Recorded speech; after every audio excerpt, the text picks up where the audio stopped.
buenos días a todos. Good morning, everyone. Those of you who are, and I want to, it is an honor for us to be here and to begin with and to formally undertake the event. I would like to invite Dr. The Dean of the School of Law of Pontificia Universidad Javeriana, who will be joining us here today.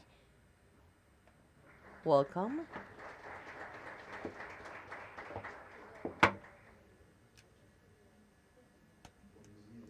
Good morning. In a room where we have such an amount of knowledge and wisdom here, it is not much what I can add on the future of financial regulation because, as you well know, this is not my area of expertise. It's I've been analyzing law to understand how the regulation is generated. And it is clear that within the regulatory framework, it's determining the quality and depth of the market to a certain extent. And it is not the only variable. But considering the experts that we currently have today with vast knowledge in this area, I am not going to extend on a declaration in terms of what should be the regulatory framework in Colombia of the financial market, so, and in general terms of the regulation of economy. So I want to welcome you all. It is an honor for us to have such wonderful panelists. It is a pleasure to have you back. Thank you all for your participation, and I really hope that this is a fruitful conversation. Just to express my gratitude to Bancolombia for the support, the unconditional support, and the support to the academy and to this university. Thank you so much.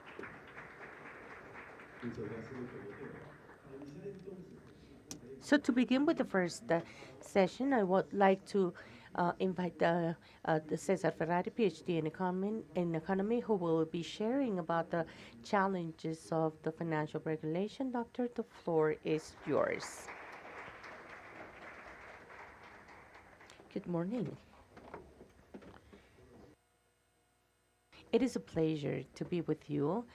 This time I want to talk to you about the challenges, if you allow me.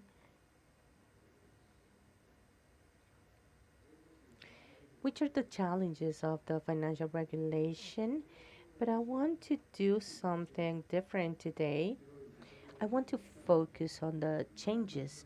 Changes pose challenges, and the challenges that we will be seeing here today.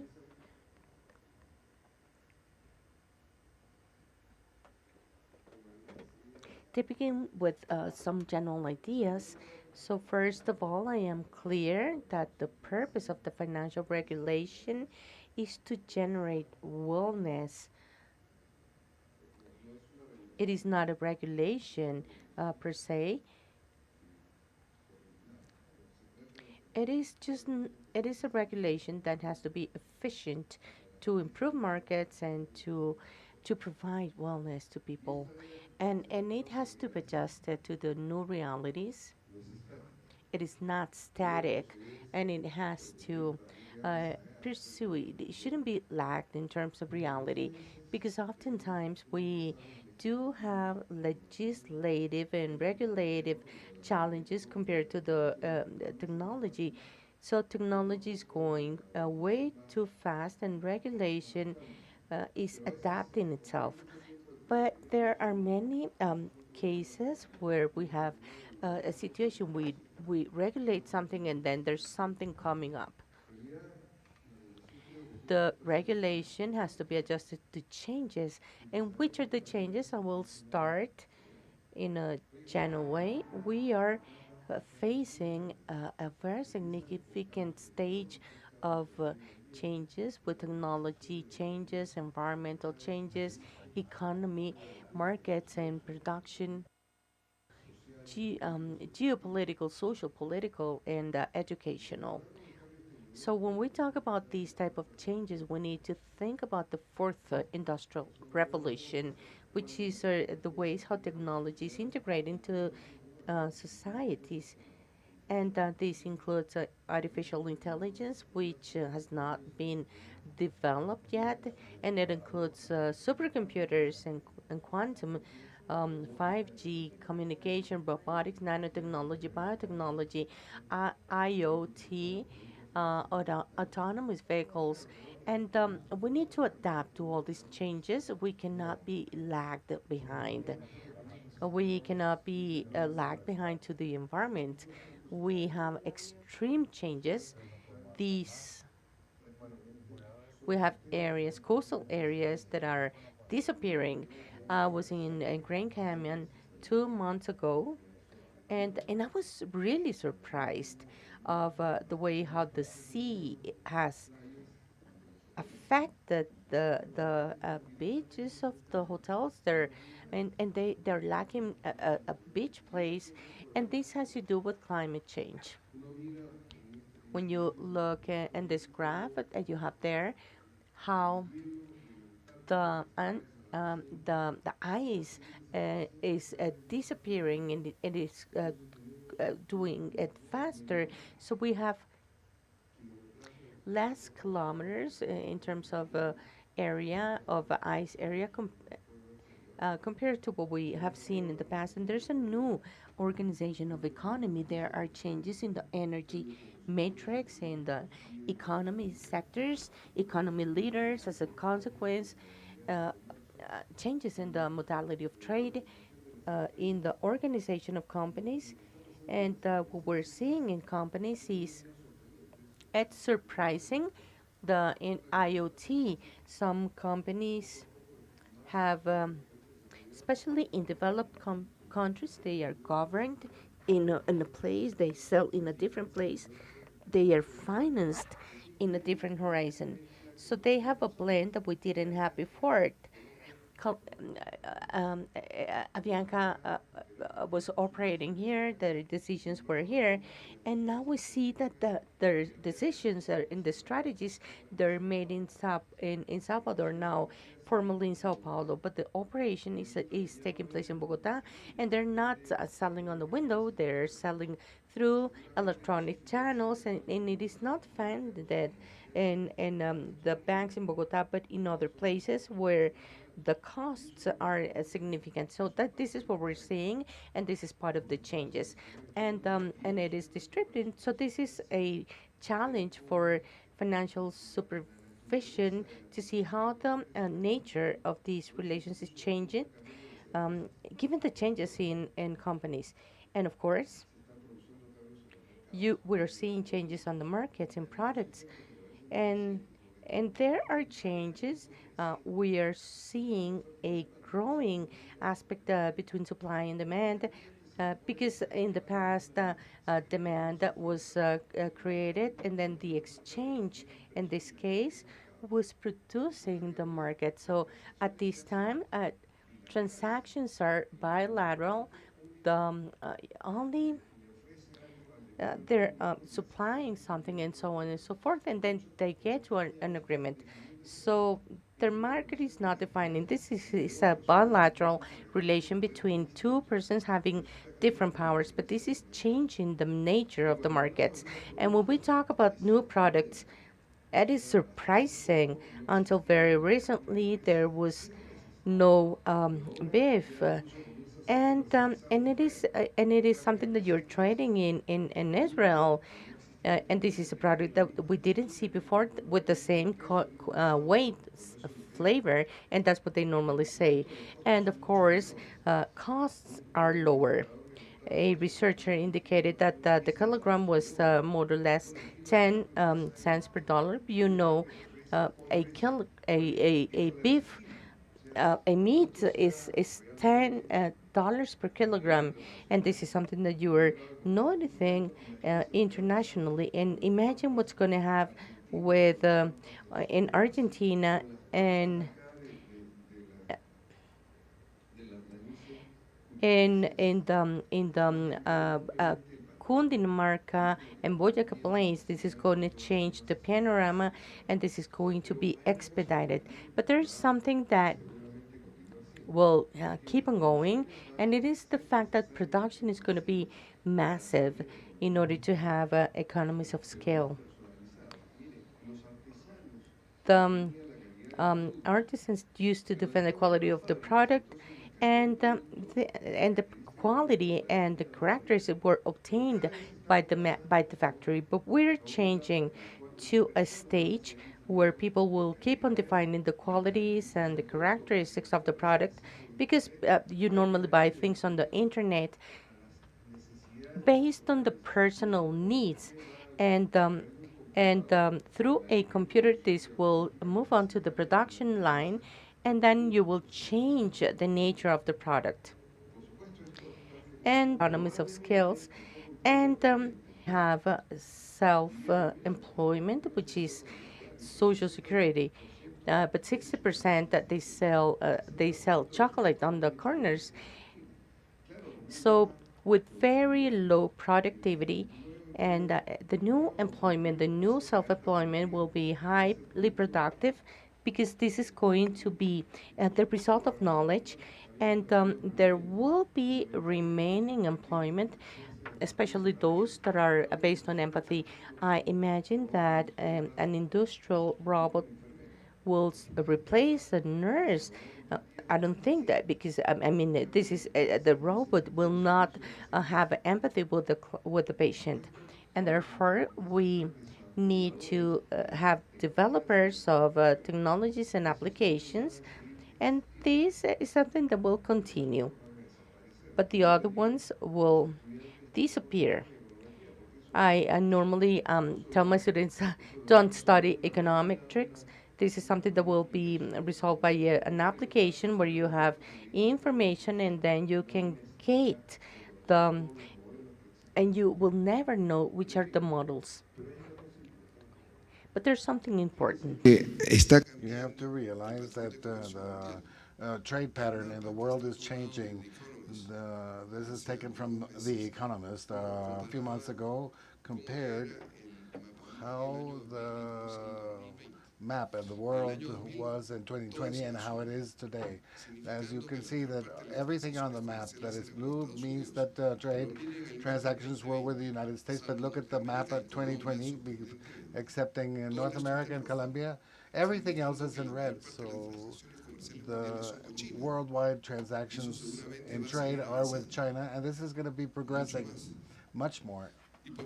And of course, this takes us to political synergy. We pass from unipolarity to multipolarity. In this context, you can ask yourself, who is the worldwide leader? Well, one could say the largest economies that have the largest markets, and one starts to think, who has the largest economy? We're used to seeing on newspapers that the largest economy is the United States, but this is when the countries do it with their own prices. If the U.S. has a higher prices in the economy, it's a nominal economy that is higher. So as they do it in the World Bank, China has 20% of the world GDP, and the United States 16%. But besides, it has the largest middle class in the world in China. 45% of the middle class in the world is located in Asia, and half of it in China. But Brookings says that in 2030, 65% of the middle class of the world is going to be in Asia, and the rest is going to be in China. So when one begins to look at these things, you can say Latin America cannot be lagging. It has to recognize these realities, and therefore it has to think in the regulation in those terms. where the world is going.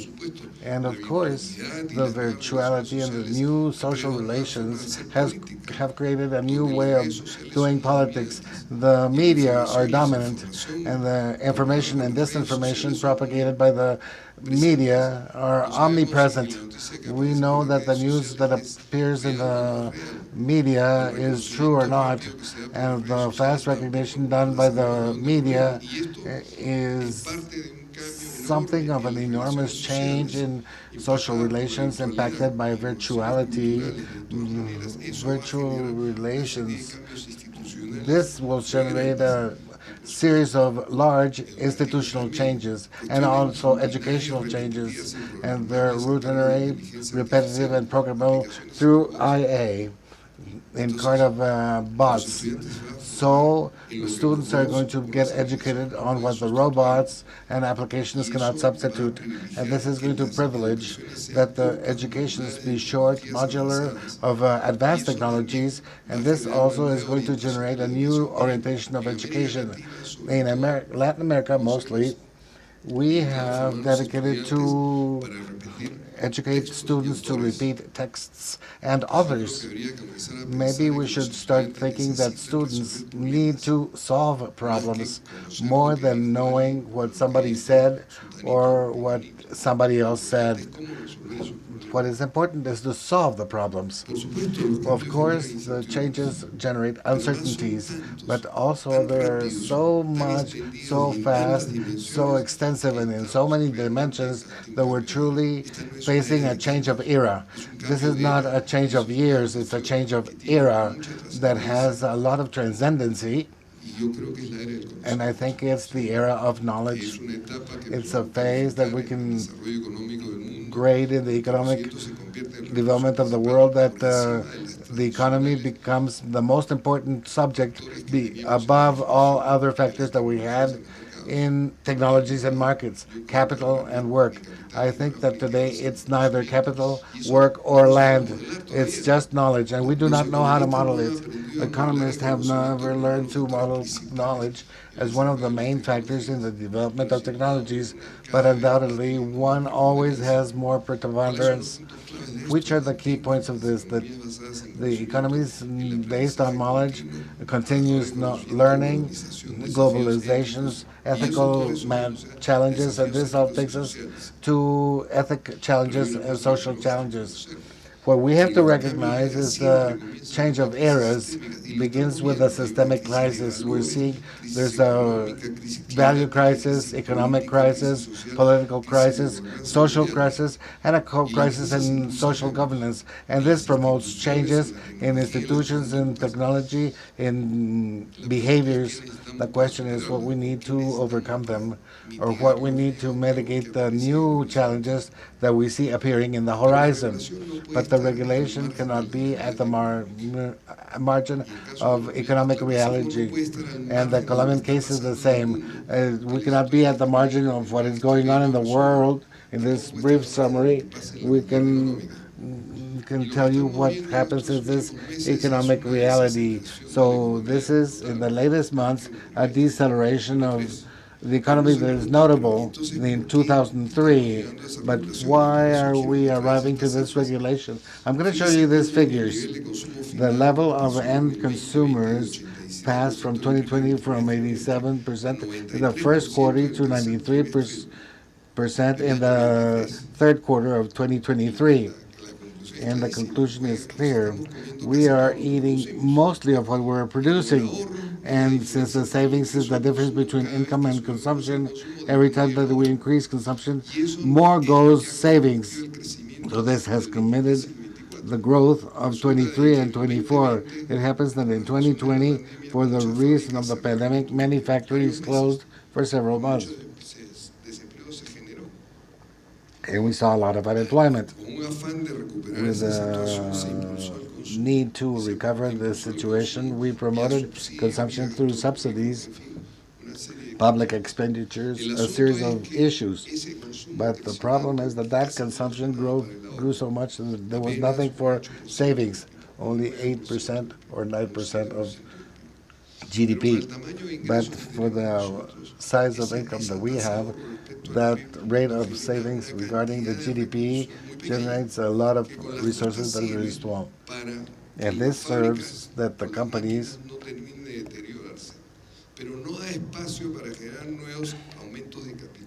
it does not give more space for new capital increases, and this is why the economy doesn't grow. This is the situation of 23 and 24.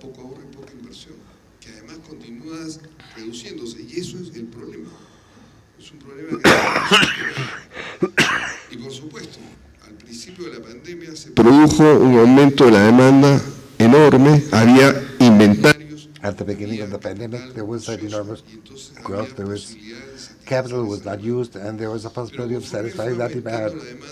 But when the demand increased and the offer did not increase at the same rate, so there was an excess of offer, excess of demand regarding the offer. This went to prices. It's being reduced now. We see a reduction in inflation, but this let's not stray away from that inflation until we have the balance. That's starting to this year 2021. Since they froze the prices of gas, we have autonomous, that's the increase of gas by administration to reduce the fiscal deficit that was generated from year 21 and 22. And I was referring to this many times. And many have. Cómo pasamos de 4.100 a 3.400, luego 5.000, luego a 3.800, a 4.300, 3.700, y siempre me hago la pregunta, ¿cómo hace un productor o un inversionista para proyectar un flujo de caja con semejante variabilidad en la tasa de cambio? This is senseless. It is impossible. It's clear if an investor or producer is not clear at what price they can sell, because the prices are international prices multiplied by the exchange rate, what's going to happen is that they do not invest and paralyze the investment. And this is the main problem of the use of exchange rates that we're seeing. What is possible now is make an intervention of the exchange rate to avoid the fluctuations without changing the tendency that should be respected. And then clearly the central bank will buy and others it will sell to keep the balance without affecting the international reserves. This is a matter of controversy, as you may have seen. The other thing that you can see is that the financial costs are very high. So I ask myself, how does a company be competitive in international markets when the exchange rate that it has to pay is around 30%? It's very complicated because the international competitors will have an exchange rate at least of the third of what we're seeing here. We're also seeing a lowering of the exchange rate, but that is not enough. We need much more reduction of the financial costs to compensate. So if the companies have high financial costs, electricity prices that are high, volatile rate of exchange, and reduced productivity, how can they compete with companies that are from other parts of the world that are not having these characteristics? If you do not compete, you do not sell. If you do not sell, you do not produce. If you do not produce, you do not hire people. So we're not just having a problem of resources and also a reduction of savings, but also we have a problem of competitivity in the companies. And if we combine both things, this is why we have a deceleration. But why do we have these situations? It is much connected with excess of regulation. Because when we add regulation after regulation, regulation after regulation, without having awareness of the costs that that regulation has on businesses, then we make non-competitive businesses, and then the market does not develop. So the problem is we have an excess of regulation. It's a paralysis of markets. And this implies that there's a real way of doing economic development. And the backdrop of this is the structure of the economy. I have said this, and I will repeat it once again, because also it's worth to compare with other countries, with the Asian countries mostly. Mire, mientras nosotros tenemos un nivel en el año 22 If we have a level in year 22, World Bank figures 84% dedicated to consumption. Look in Korea, 64, in China, 74 in China, and 76 in Japan. If the consumption is high, the savings is small. Colombia has a rate of savings of 14% of GDP. No, it was not 8%, but the difference is this foreign investment that is direct, that is saving us, that is why it's so low. But look at savings to rates, 45,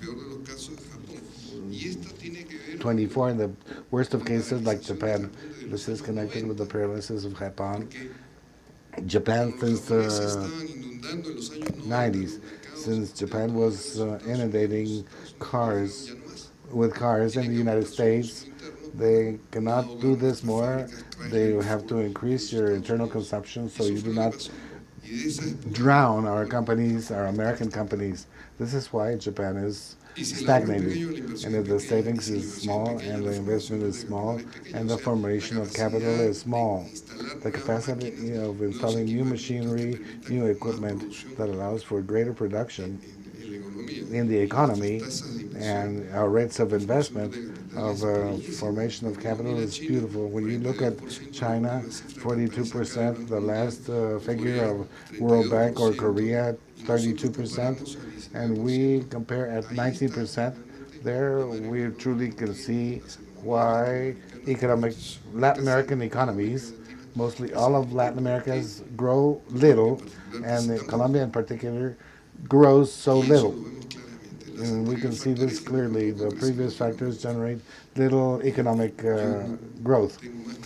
I just want to say that I am surprised and I am sorry that in 1960 Colombia had a per capita income of $1,951. In that time, China has $238 and Korea $1,027. We're larger than Korea and China. And look at the figures of the World Bank in 2022. Colombia has an income per capita of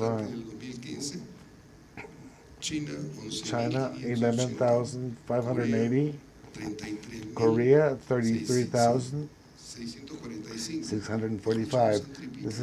They have tripled us. They have gone well beyond us. And when we see these figures, what have they done that we have not done?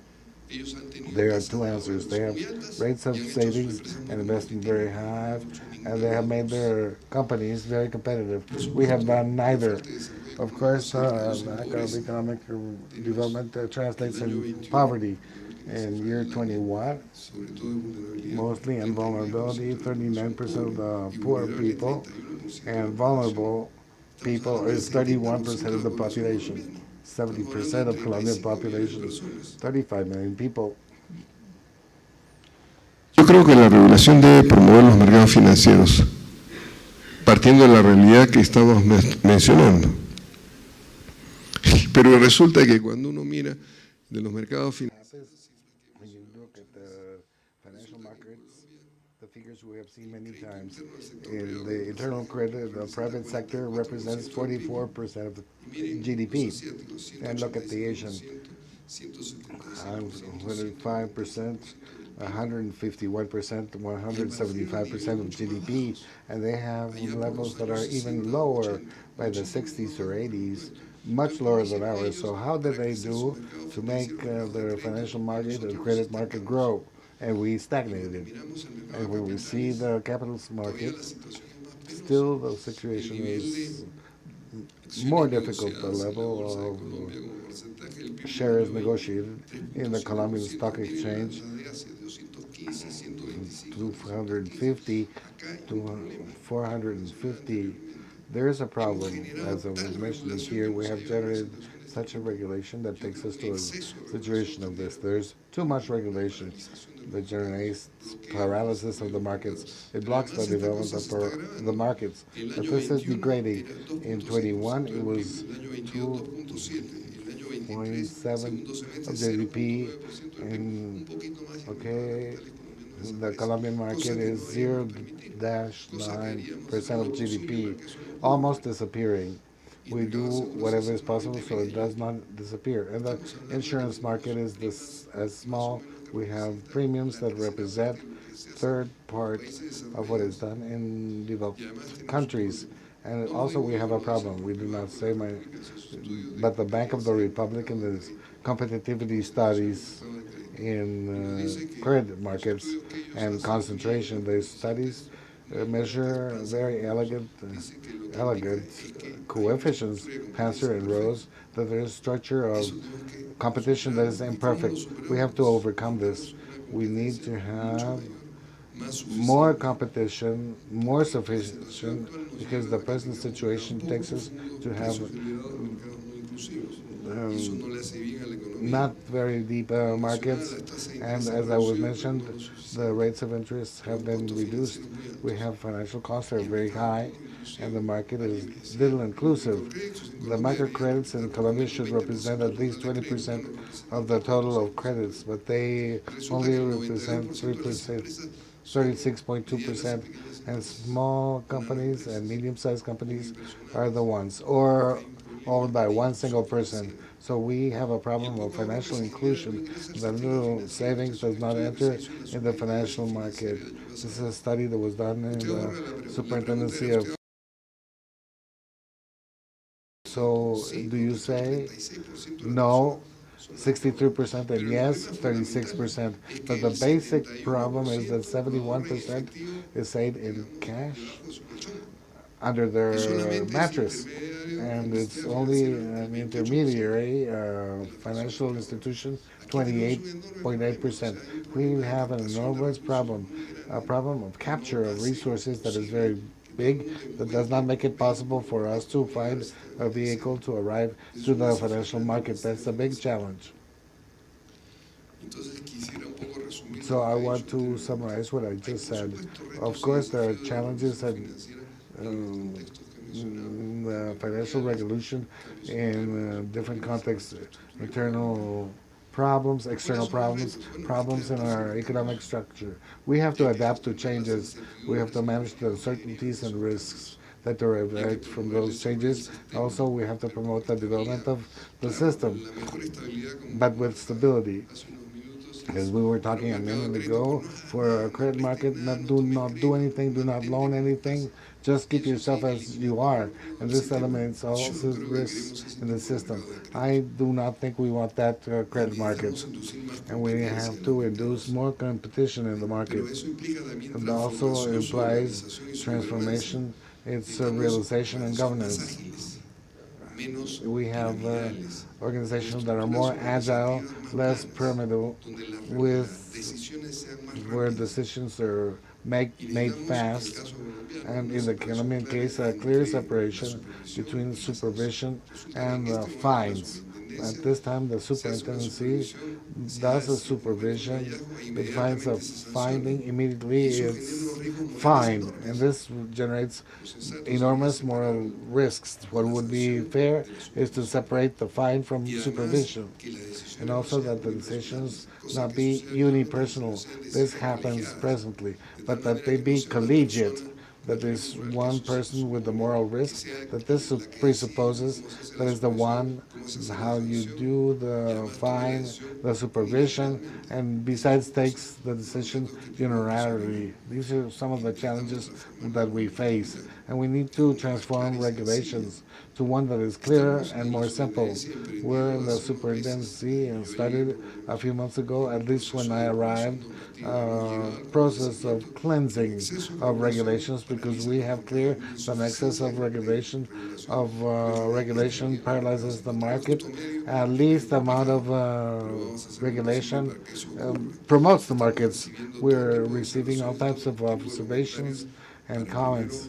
so that firstly we can review the financial norm that we have and also do the review in accounting, and we have a whole bunch of regulations to find the midpoint and also a series of formats without knowing the filling of these forms, the cost to businesses. So we will thank you to please make your assessments on this regard.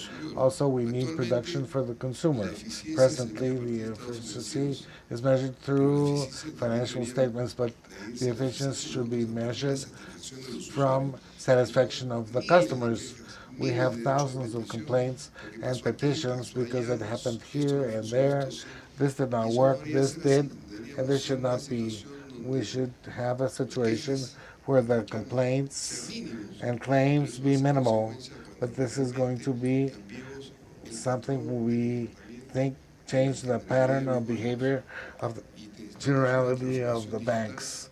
We need digital transformation in organizations and in the supervisors and new technologies of organization and supervision with new products, operational process and markets with data analysis to avoid fraud.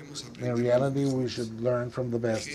The examples and laws from other successful realities like European and Asian realities. We have gone to Europe, we have spoken with the Spanish regulators, with the French regulators, and we brought out some ideas to separate the supervision of the sanction and have collegiate decisions, not unilateral decisions, because we go to Asia, we see the future of the world, and we're not seeing clearly what they're doing in regulation, but we need supervision that is under dialogue and processes in the supervision in the superintendency for a few months ago, through which the last posts that we have demanded and are published, we have working with the different banks, for example, why there was a problem of liquidity and how we solved it. So this modification of SOFENDA was agreed on with the banks, and now we're doing the modification of the provisions that are counter-cyclical, and so from declination we could use, but they have put in so many hurdles that truly we're reducing regulation to allow to use the counter cycles when it's really needed, and we enter a process where the press parameters where we define these regulations and demands changed because they were divided in year 2007 and they have not reviewed since then. But I think the main challenge, and I think that you might be already convinced, is to develop financial markets with greater depth, make them less expensive and more inclusive. And also, this is not something that arrives in one day. It's probably going to take a few decades. The goal of that financial development should be to generate responsible banking. The responsible banking, as it's mentioned in literature, a bank that not only is concerned of maximizing profits for their shareholders, that is what's traditional by banking, but also a bank that, besides maximizing profits, what is looking to the welfare of stakeholders.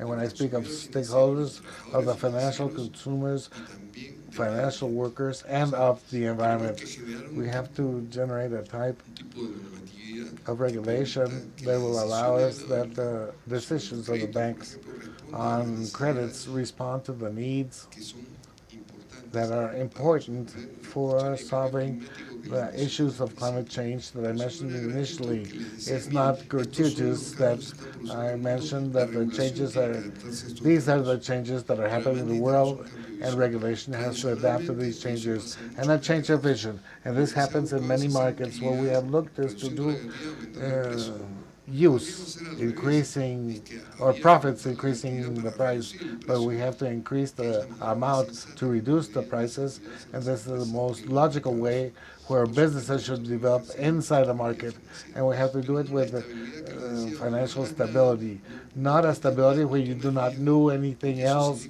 you do not loan anything, you take no risks, because this paralyzes the markets. And how to develop all this? We need more competition. It's not about controlling anything, but generating more competition in the markets, that there are free access and exit of the agents. And when I speak of the agents, I speak of financial consumers, but on the offer, we have new competitors like fintechs, new licenses. I have to review all licenses and look at the economic reality so that this is not lagging. We need transparency of the prices. When I start looking at the prices, how do I know truly what is the effective rate that they're collecting? I can see it when I receive a bank statement. I see what I have to pay during the month against the balance. So I will have to see a vision expose of taking credit. We need greater information so that the financial consumer be truly choosing the best option. And also we need symmetric information. And this means, fortunately, this is in the law of the National Development Plan 22-26, in order to put in force the open data so that the bank knows beforehand what is the behavior, not just of the clients, but clients of other banks, and have information that comes from the payment of utilities that it does, the payments of different credits in different locations or institutions. But there is a problem in this type of regulation that establishes open data in the National Development Plan. It's on the side of the consumer, because the banks are going to see, but how do they have good information to make individual decisions, even collective? We also need to generate information for consumers, but not just for the offers. So, for the consumer and for the producer and the consumer, we're in the process of generating. Any idea is welcome. And I want to mention this because it's very telling. Panama is a smaller country than us, undoubtedly. It has 4.4 million people. We have 51 million people. The territory is 75,000 against 1,141,000 kilometers. But the internal credit to private sector as a percentage of GDP is 100% in Panama. We in 44%. This means that it has a more developed credit market than us, and it has several applications. Panama decides that it will be a hub, a financial hub for the Americas. Initially, the credits went to international credit, but now the Panamanians are consecrated in internal credit. But as you can see, they have 100% of credit, and we only 44% of GDP. But the difference is that they have 40 banks, and we have 29 banks. And one of the reasons why they have many banks is the financial cost of taking a bank license in Panama is worth 10 million, and we $30 million. This cannot be. We need to have a very high cost that have stopped entry of more people to the market. So we try to approach the international levels. That is what we have to do. And of course, this is connected with more people. FinTech is a solution, but solutions are also an agreement. We think that the license have to be cheaper, they have to be modular. We have to be independent from the stock exchange, and they have to buy a license for everything, and they only want to be an independent advisor, and the license is very expensive. So the answer is, I do not do anything. So we are stopping the market. because the cost of licensing are very high. We need more competition. We need more transparency, integrity, and traceability. But of course, there are challenges. Undoubtedly, we need to guarantee the protection to consumers and investors, see for cybersecurity, and stop money laundering, adoption of informal and illicit economies. We need scalability and interoperability. The law should not be lagging before all realities. This is something I have said from the beginning, but I would like to conclude with this that I think is very important, is that without financial development, there is no economic development. And we have seen this in successful experiences in the world, especially Asian, in the Asian continent. No savings, financial savings. There's no way to promote savings and investment. We have to promote savings. We cannot continue financing consumption, but investment and savings. We have that through different mechanisms can be digital markets or mechanisms and have more co-responsibility. Any neighbor anywhere in the country can put his money in the bank, and not as we're doing presently. We need to intermediate efficiency between savings and investment. This is why the capital market and credit market and our market is languishing, because there's no way of having income. Solve the problem of 39% of the Colombian population and have a problem with 31%. But this is not just a task of the superintendency of finances. And this is all something that we all have to do. We come out together or we do not. So we have to agree among all of us, because this is the way to do financial development and economic development. This is a task of all. This is where I'm finished. Thank you very much.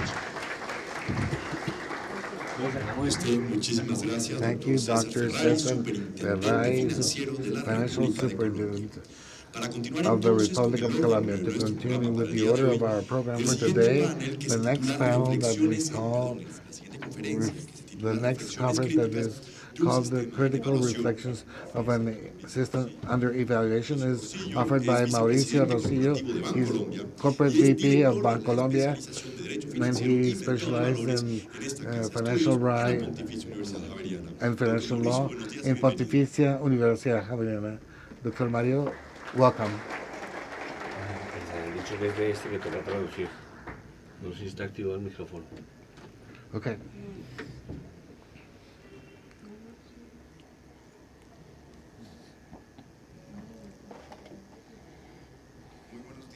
Good day to all. Special greeting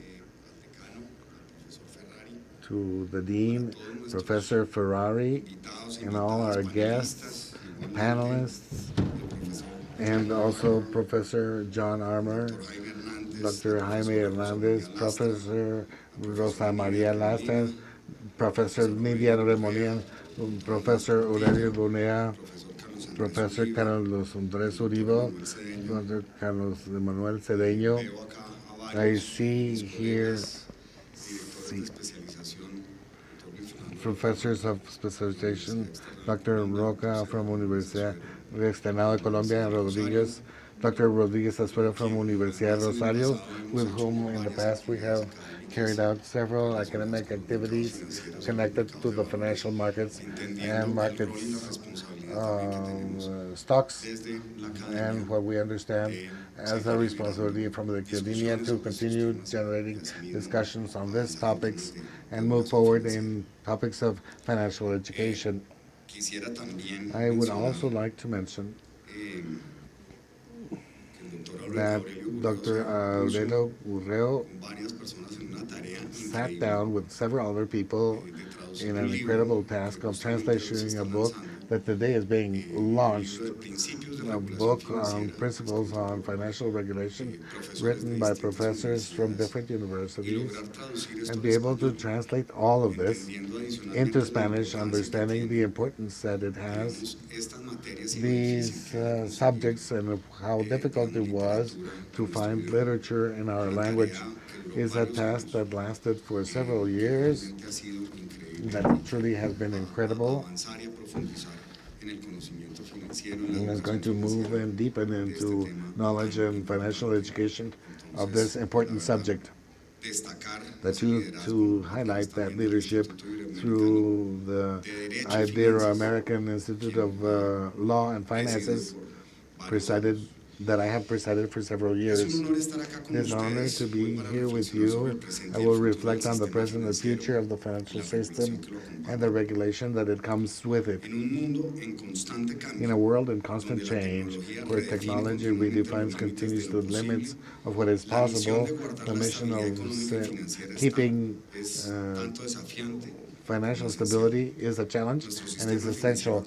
Our financial system is the result of centuries of evolution and a barometer of our innovation, adaptability, and competitivity. The institutions that we know today have grown departing from the changing needs of the association that serve. The banks that are just storage of information now are complex centers of activity that issue values, intermediaries, key actors in capital markets, and lead processes of digital transformation for society.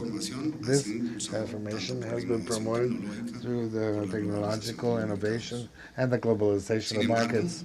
Nevertheless, with the transformation, we also have new risks and challenges. The financial crisis in 2008 is a memo of the systems that do not adapt and can fail, can create negative externalities that put at risk the financial stability. At the beginning, the principles of financial regulation, of which I speak in Spanish, I had the privilege of participating, making the prologue of that book. I am a functional regarding this turbulent times with the principles and objectives of financial regulations and the functions that should be complied with in a financial system. Almost 5 days of that crisis, we are now in an era of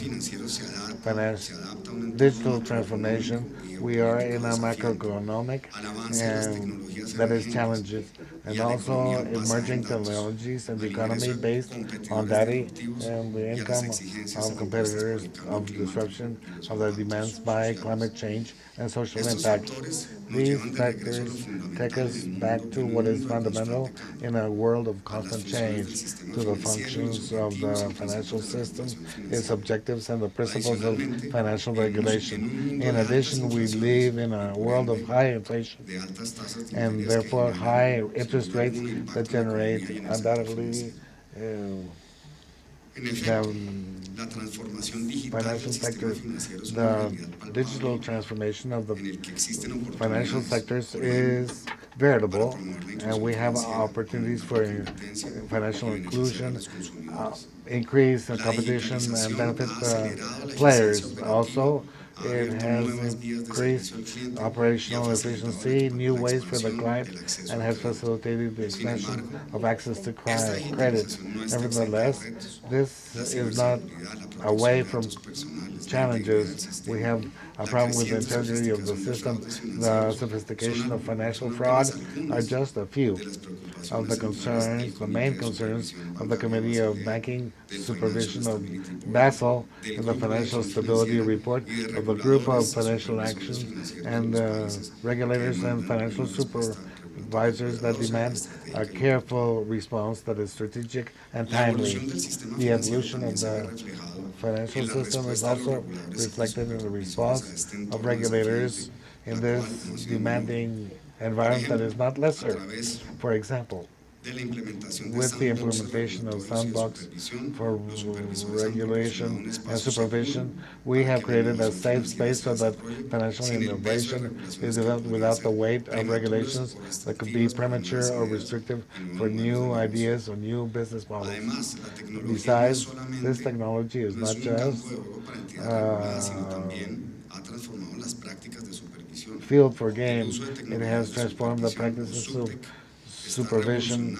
This subtech is revolutionizing the regulators to process, analyze data, increasing the efficiency and effectiveness of supervision in real time, and improving the response capacity before emerging risks. In the area of green finances, we face the challenge of having criteria of sustainability. The urgency of climate change demands that financial institutions not only produce economic return, but also the environmental and social impact of their investments, and also the provision of credit. This has a critical was to have a more critical. The corporate government also faces particular challenges in evolution. The crypto actives is just a remembrance that trust is the most valuable asset and most valuable in the economy. It should be evolved to help consumers and have market security in a financial space that is ever more complex and innovative. Also, this has put at the center of the discussion the issues of has all the we have a culture that is a corporate culture that is solid and internal controls that are robust to prevent financial losses and years of reputation. Added to this, the capital markets are concentrating in some locations of the world where there's greater liquidity and depth, where we have less intermediaries, less issuers. So there is lesser activity that affects prices, diversification of prices, and the sources of financing for the government and the private sector. And what to say of technologies like the IA that will have enormous impact on how you manage knowledge and information, impacting undoubtedly the financial markets and of shares. But this is full of opportunities as a global financial crisis that the financial system has basic functions in the economy and it should be adequately promoted to be agile supervisors. This plays a basic role in the promotion of general social welfare, generated credit and capital. The financial system facilitates startups and the generation of companies, the generation of employment, economic growth, and the better living conditions. When you access to credit, the financial system can have a direct role in poverty reduction and support of economic development in areas that are lesser developed. The financial system improves the management of risks through the offer of different financial products. Individuals and companies, also a partner in the implementation of public policies destined to improve social welfare, for example, through the distribution of social benefits or the generation of infrastructure projects. So the economic relation is not just a tool to promote crisis, it's a catalyzer for trust and efficiency. When the regulatory framework adjusts to the demands of the market, it becomes something where the stability does not restrict the growth, but it fosters it. System that is well regulated does not just protect from risk, but innovation and sustainable development. So, therefore, the debate and deep analysis that we discussed today are not just issues that are academic or theoretical. It is to create a set where the global economy is strong and receptive to its participants. The evolution of this is not something that happens in nature. We have to create with prudent policies, good regulatory practices, the discussions in forums like this sit down or set down the basis to understand the complexity of the surroundings today and in the future, where we incorporate different perspectives from the academics, from the regulators, the supervisors, the private sector, to the consumers, and several professors that we have today in this forum. We will enrich the dialogue and we will ensure that no angle is unexplored. As you will see, there are many coincidences with what was mentioned by Professor Ferrari. We value the topic a lot of, for example, sometimes being in that large universe of financial regulation, you forget which are the prudent regulations that generate stability and other types of regulation that has proliferated so the loads for the market be too heavy with the respective consequences that have been mentioned. Thank you once again for your presence. We have more than 100 participants intervening in these sessions virtually. And also we send a special greeting to wherever you might be. And also I thank you for your commitment with responsible evolution and reflexive evolution of our financial sectors and their regulation.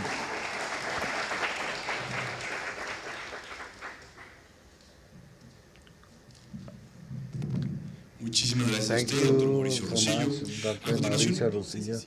Now following the program, we're going to proceed with the conversatory and launching of the book Principles of Financial Regulation with Professor John Armour, Professor of Law and Finance and Dean of the Faculty of Law of Oxford University.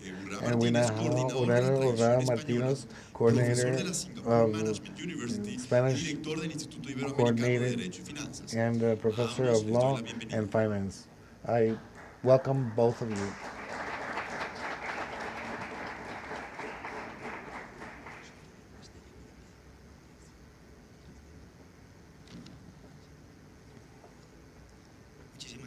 Thank you for this warm welcome, and thank you in particular to Mr. Mauricio Rosillo, that is the organizer of this event, the University Javeriana, and the Dean, and all friends that are here with us today, this very special event.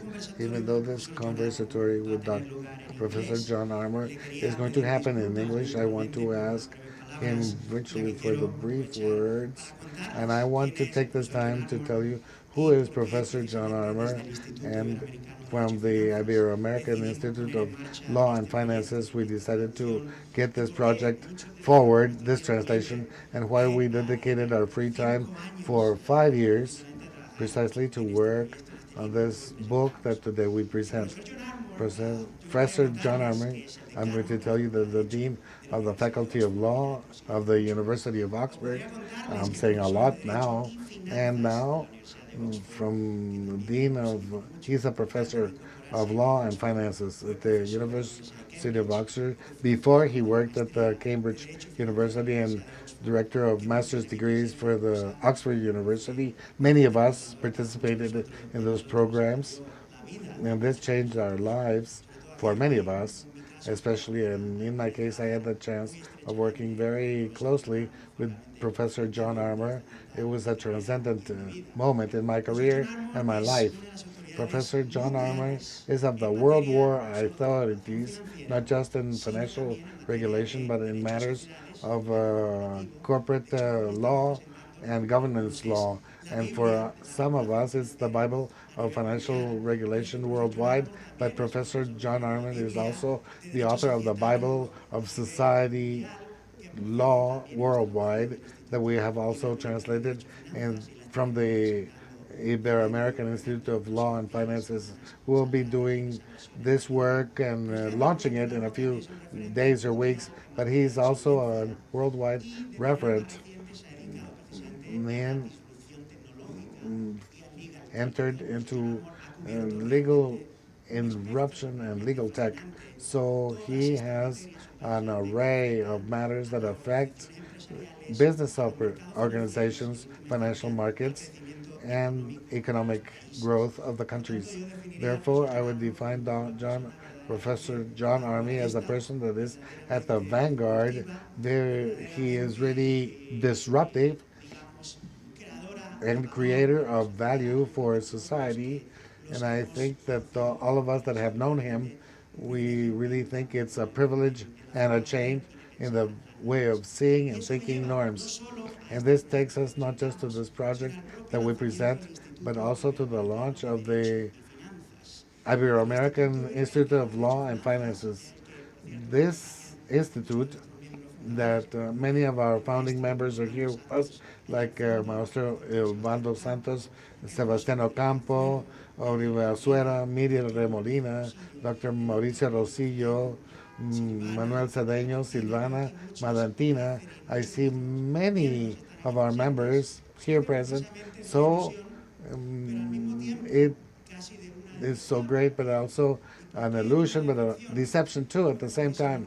And why? Because if we move back to all these present, where we studied financial regulation and faculties of law in our countries, if I asked you what you learned in those financial market classes, I don't know what, but it took me like 3 months to fill out a form for an exchange rate, and after I learned and learning the person that is issuing the money and the one that accepts, then we started to see the legal base for anarchism that creates social welfare.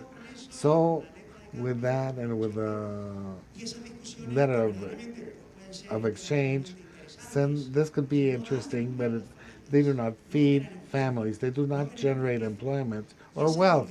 So this is where we're going with this book and with this institute that they put moving forward. So how can we improve countries, promote growth? We need a regulatory environment and an institutional environment that is adequate. And how do we create this? Obviously, we need to have a deep analysis of what we have or what could be or what there is in other locations. It could be fit in other countries. So we need a set of policies that generate ideas, and this will end up impregnating civil society. Some of those ideas will be interesting to politicians because obviously the nature of the check, the legal nature, but we are interested in generating jobs. So it can create some votes, but there will be an incentive to listen to. So what we were hearing in many law faculties in Latin America and Ibero-America, we need to think because we do not have a sophisticated policy that takes us to rethink regulatory environments in the institutions so we can move forward, as Dr. Rosillo was saying, and that generating that trust. I think 60% of Colombians and 70% the superintendent, they don't put in their money under the mattress, but that they go to banks and generate trust. But how do you generate trust? With norms and institutions that promote stability of the financial system, protection of the consumer, competition. Through all of this, you generate competition and trust. But the banks are going to be there. The more people will be able to access credit to finance studies, purchase a home, or go to financial markets to carry out investment projects that generate wealth, employment, and social welfare. And this trust is in the part of regulation in the institutions. And how do we create it? We do this an academic debate for policies that is essential. But all the change that I just talked about doesn't happen. So this was the mission of the institute that was inspired by many of us that think by Professor John Armour and their academic task. We created this institute, and when we examined this book worldwide, we found our text missing that taught us the nucleus of financial regulation. What is the purpose and how financial regulation can be catapulted into economic growth if we design properly and the institutions that allow us to potentiate the financial sector and the institutional sector. It's going to be the catalyzer in the economy, and it was satisfactory in many of our countries, Spanish-speaking countries. But unfortunately, we saw this work that Professor John Armour put forward, and we decided this book had to be in Spanish. So we reduced the cost of access to knowledge of this work, and we democratized the knowledge, and we are part of the society every day that goes to the center, to something that is very essential.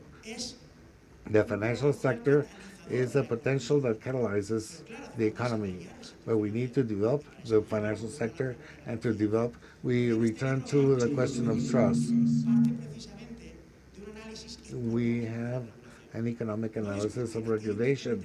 It doesn't discuss those that are wanting to know the legal nature of an ethicism. So you have to go to others. So this goes to the nuclei, how we generate the trust. It contributes to the economy. There's series of failures in the market, lack of protection of consumers, stability of the financial sector that makes that the market does not work as it should, and it does not serve as catalyzer of the economy. So it goes to the nuclei and increases the response of that problem, departing from a series of regulatory strategies put in together by certain countries or by literature from other countries. And so this feeds economic functional perspective, macro and holistic perspective of all the financial system. Like, so I also like the answer on the definition of an ecosystem, or the X financial institution in X and X country. This is not given by the book because it's not going to analyze regulation per country, but it goes on what should be included in financial regulation and why. This is a book that is fascinating. All of those that are interested in financial regulation, I invite you to read more than 800 pages that are fascinating of this book, because it has been very revealing for all those that have had the opportunity of working or translating it. And truly, it's going to provide many ideas with which to work in our countries. So now, after this presentation, I wanted to give you an introduction to Professor John Armory. What is the Ibero-American Institute of Law and Finances, and why are we here talking about this book, and why it's so important for many of us? We're going to switch to English, and I'm going to allow you to begin the conversatory with Professor John Armour. Mi primera pregunta es sobre la motivación es de este proyecto fascinante. Es increíble verlo de forma virtual. Gracias por estar aquí en este evento. Can imagine being the dean of the Oxford Law Faculty. He was recently appointed as the new dean. He has so many research projects going on. So that's why we're incredibly grateful, Professor Armour, that you are here with us. And congratulations for writing and leading this fascinating project. And the floor is yours now to tell us a bit more about the motivation of this fascinating project. Aurelio, thank you for inviting me to speak today, and thank you for the wonderful work that you've led in translating the book, and I hope it will prove of interest to colleagues reading in Spanish as much as it has done in English. So the original motivation for starting on this project was the financial crisis of 2008 to 9. And some of us were working together on a different project at that time. And during the period of the financial crisis, we, as many people were terrified that the financial system was going to collapse. And students were asking us for explanations as to what was going on around us. And we realized that we didn't have clear explanations. So that led us to reflect further on what had been going on and what the problems were. At the center of the financial crisis was the role of US investment banks, and in particular Bear Stearns and then Lehman, which both failed. They had been operating as market makers in securities markets, and as such, they had been regulated by the SEC, which is a regulator governing financial markets. The prevailing wisdom amongst regulators and policymakers in the period leading up to the financial crisis was that using markets to provide finance was a way of dispersing risk, a way of spreading risk, as opposed to banks, which were thought to concentrate risk. And Alan Greenspan had said several times, for example, that moving from banks to markets was desirable because it helped to spread financial risk throughout the system. But actually, what we learned from reflecting on what went on in the financial crisis was that the investment banks had acted as loci or locuses of systemic risk because of the credit that they were incurring. And there were two key channels through which this took place. One was through their short-term repo finance, and the second was through the derivative markets that they helped to support. And in both cases, they were taking on credit risk.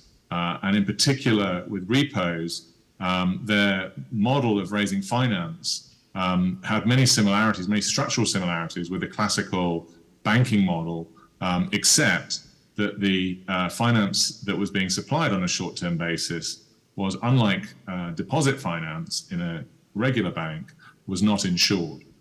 So there was systemic risk being created for these organizations that were making securities markets. And then when they failed, the systemic risk entered into the market sector. And that was something that regulators who concern themselves with markets had not really thought was a problem that they had to deal with because of the perception that markets were a way of dispersing risk and that banking was the sector in which risk was concentrated. So this realization of this intersection and the way in which risks in one part of the financial system could affect parts of the other parts of the financial system motivated us to want to understand further, firstly, the financial system itself. And to do that, we collaborated with our colleagues working in financial economics.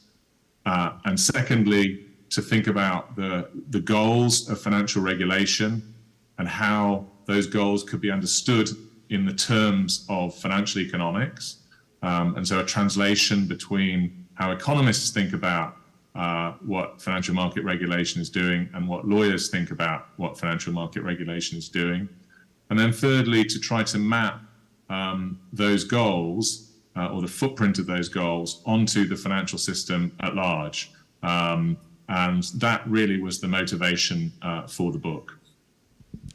Thank you so much, Professor Armour. So this is incredibly fascinating, but actually something very unique about that book, at least in my biased perspective, is actually the methodology, because it's quite impressive, because sometimes, and particularly for many people here, when we think about comparative studies, unfortunately, what we read is Italy, we describe Italy. Spain, we describe Spain. Colombia, we describe Colombia. But then you don't find the comparisons. People don't compare. People just describe different jurisdictions. That's what traditional legal scholarship has done in many of our countries. But actually something really fascinating about your book and your scholarship in general is that when you conduct these real comparative studies, what you do is compare solutions, compare how different jurisdictions have addressed similar economic problems, and then to try to come up with solutions that can be suitable for some particular markets. And in fact, I have to say, even though the book that we are presenting today focuses on the UK, the EU, and the United States, I used that book in my financial regulation course in Singapore. And actually, when I've been invited to teach, actually here at Javeriana University by Professor Mauricio Rosillo, to teach some short courses on financial regulation, I have also used that book. So that's incredibly amazing. And it's not only me. Many people here in Dominican Republic, in Colombia, in Ecuador, in many other jurisdictions actually use that book. So Professor Armour, could you please tell us why this methodology, why the methodology of this book is so unique? Could you please tell us a bit more about the methodology of the book? So the methodology of the book, it really was a response to what we identified as the particular challenges associated with answering the questions that we had set out to answer that I already mentioned. And those challenges are challenges that scholars face in studying the area, and challenges especially that students face in trying to understand the area. So we wanted to produce a book which would be both accessible and useful for students. So that was the brief. So that informed our approach. So we saw the three principal challenges. Firstly, as being the interconnectedness of the financial system. And so we wanted to have an approach that would as much as possible engage with the full range of activity going on in the financial system, and would draw out connections between them. Secondly, the challenge of uncertainty. So very much that is happening. The resolution is not always clear, and so any text that's dealing with this has to provide a pathway to help people navigate that uncertainty. The third and closely linked challenge is the pace of change. A book that's written about financial regulation, the law that's applicable is changing very fast. And so a book that simply focuses on what the law is rapidly outdated. Similarly, there are structural changes in the way in which financial systems operate that can change the things to which regulations need to respond. So a very sad example that occurred just around the time the book was published was the announcement of the Brexit referendum and Britain's withdrawal from the European Union, which obviously has changed the scope of EU rules and changed the applicable rules in the UK. So that change is ever present in financial regulation. So we responded to these three challenges in the following way. So the response to interconnectedness is that the book's approach is holistic. What we take as our subject matter is the regulation of the financial system as a whole. So the starting point for the book is to describe what goes on in the financial system, and then in our treatment of the regulatory material, we cover both what traditionally might be called banking regulation and what traditionally might be called securities regulation, and the debatable land in between these two areas. Moreover, the holistic nature of the project, we wanted to be able to look at more than one jurisdiction in order to evidence examples of solutions to problems in different places around the world. And so we chose to compare the EU and the US. At the time we were writing, the UK was part of the EU, and so that seemed like a natural set of jurisdictions to look at, given that that was where the authorship team were based. In response to the challenge of uncertainty, we chose to frame the project in an overtly normative way. That is, the way in which the book is written and the way in which the analysis is conducted aims to give the reader or the student a set of analytic tools for examining rules critically. That is, for trying to understand what the rules are trying to do, and then to think about how effective they are in achieving that goal. So the policy framework is based on economic analysis. We chose to do that because economics is the discipline that helps best, we think, to explain the workings of the financial system. And so we can use economic analysis to help understand interventions that are designed or trying to improve its functioning. So we see the goal of financial regulation as being to make the financial system operate better. Therefore, we need to understand the financial system using the analytic tools of economics. With that understanding, we're then in a position to be able to compare and contrast examples of the application of rules in different jurisdictions, and particularly the EU, UK, and US. And students are able then to form a view as to which of these function effectively. And so that toolkit does enable a reader who's not working in one of those jurisdictions to think about the application of the same framework to the rules in their own jurisdiction. It is universalizable. And I've also used the book myself for teaching in Australia quite successfully. The third point and the third feature of the methodology, which responds to the very rapid change in the financial sector and the associated change in financial regulation, is that the book is what we call principles-based. So it's not an attempt to provide the reader with detailed content such as they would need to be able to advise a client about the financial regulation governance that's in force at a particular point in time. Rather, it's to articulate a set of underlying principles that guide the specific implementation in the rules. So it should help a student or a person working in the financial sector better to understand what the regulatory framework is trying to do.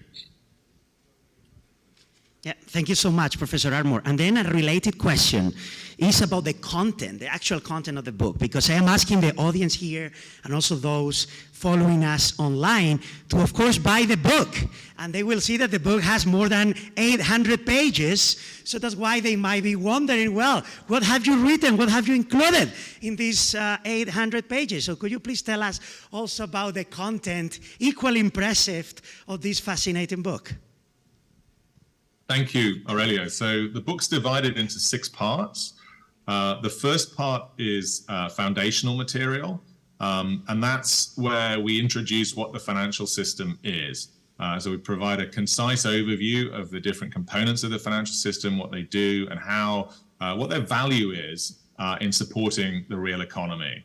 So it's important then to understand what's at stake when we're talking about financial regulation. Then we go on to the challenges of financial regulation. So what are the problems to which financial regulation responds, and the goals of financial regulation. So what is financial regulation trying to do in order to improve the operation of the financial system?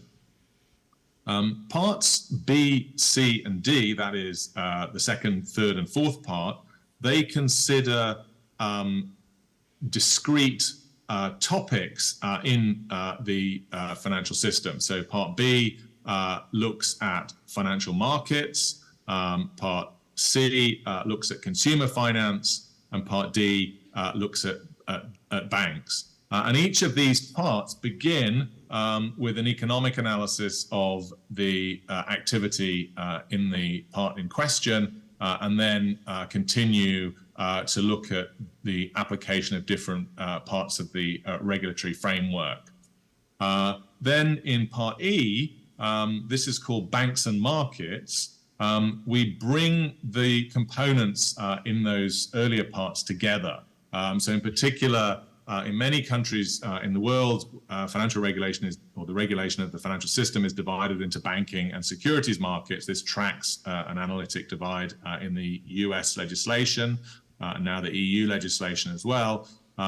This part of the book, part E, brings those components together. So it engages with the intersection between banks and markets and the opportunities for transmission of systemic risk from one to the other. The final part, part F, deals with what we call the institutional issues, the architecture of financial regulation. So how does it matter how the regulatory agencies are set up?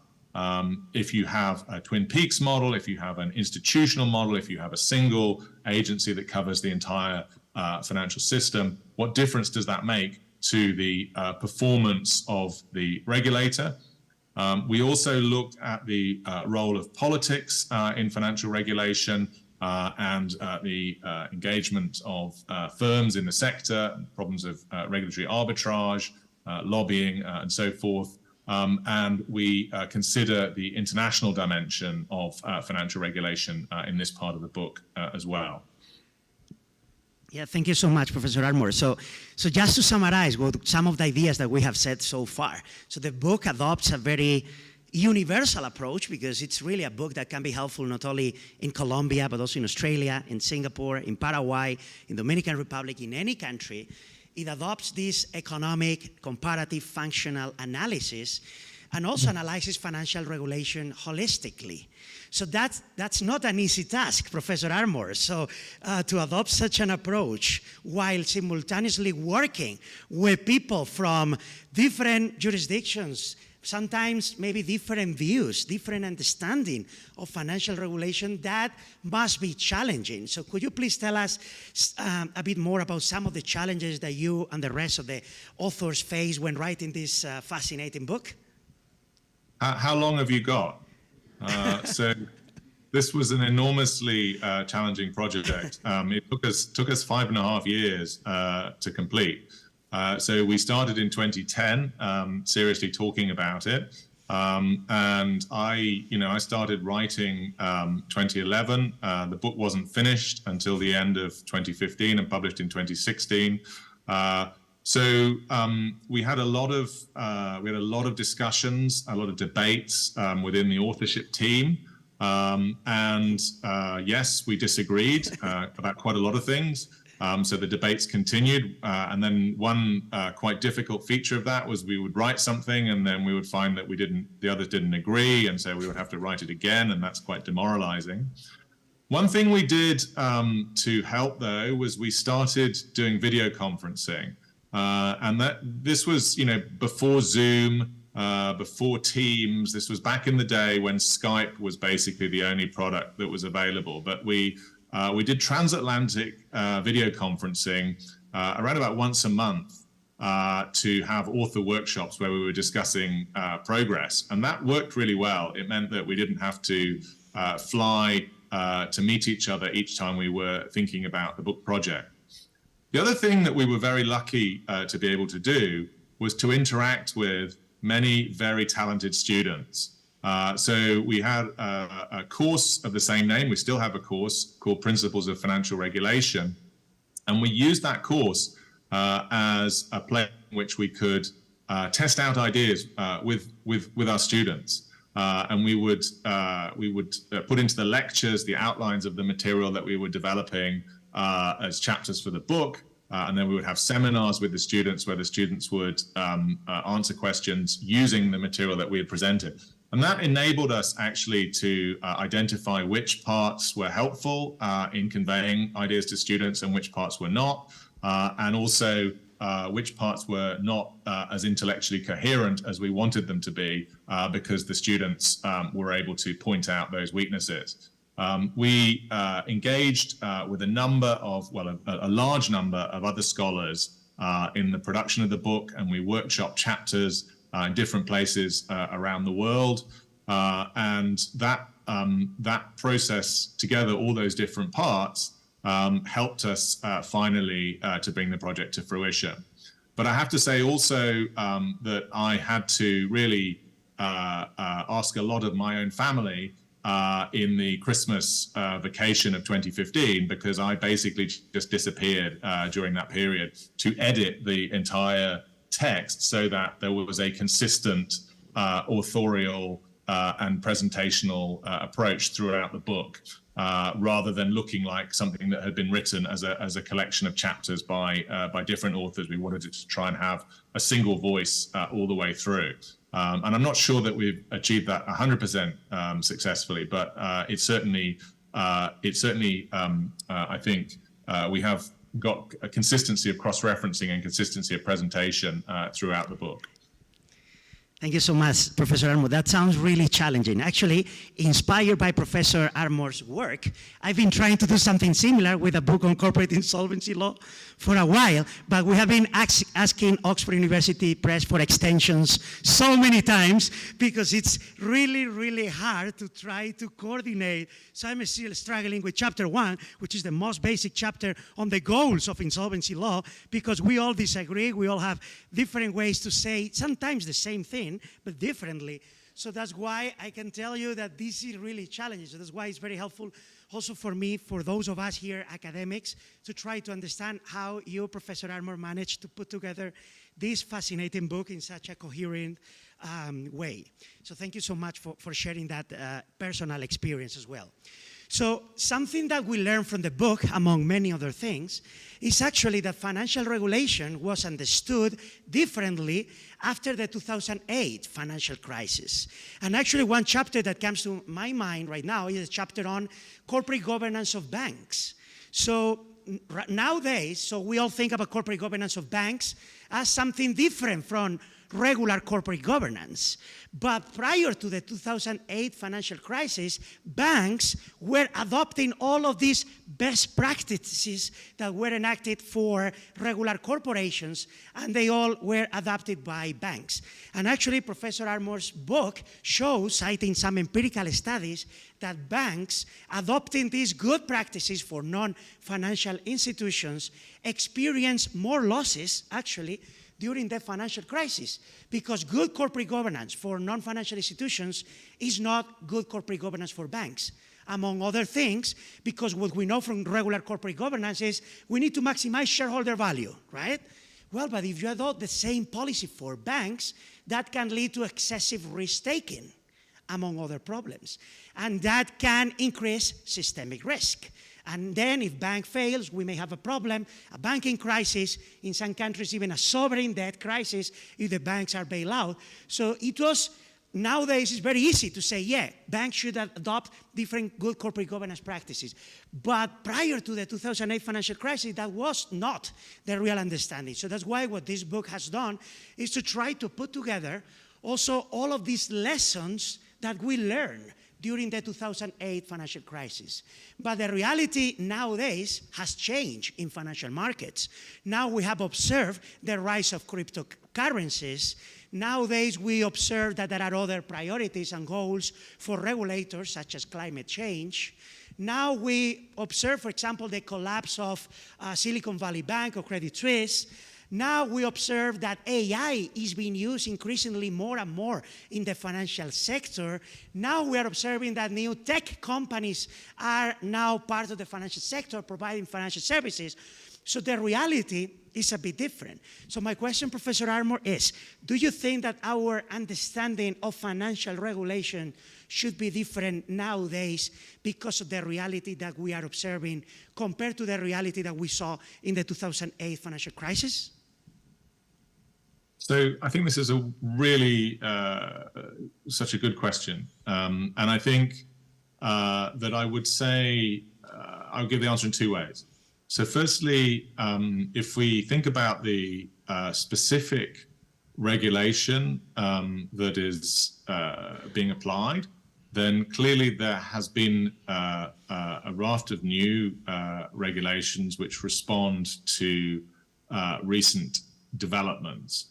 And I think the most far-reaching of these is probably going to be those relating to climate risk.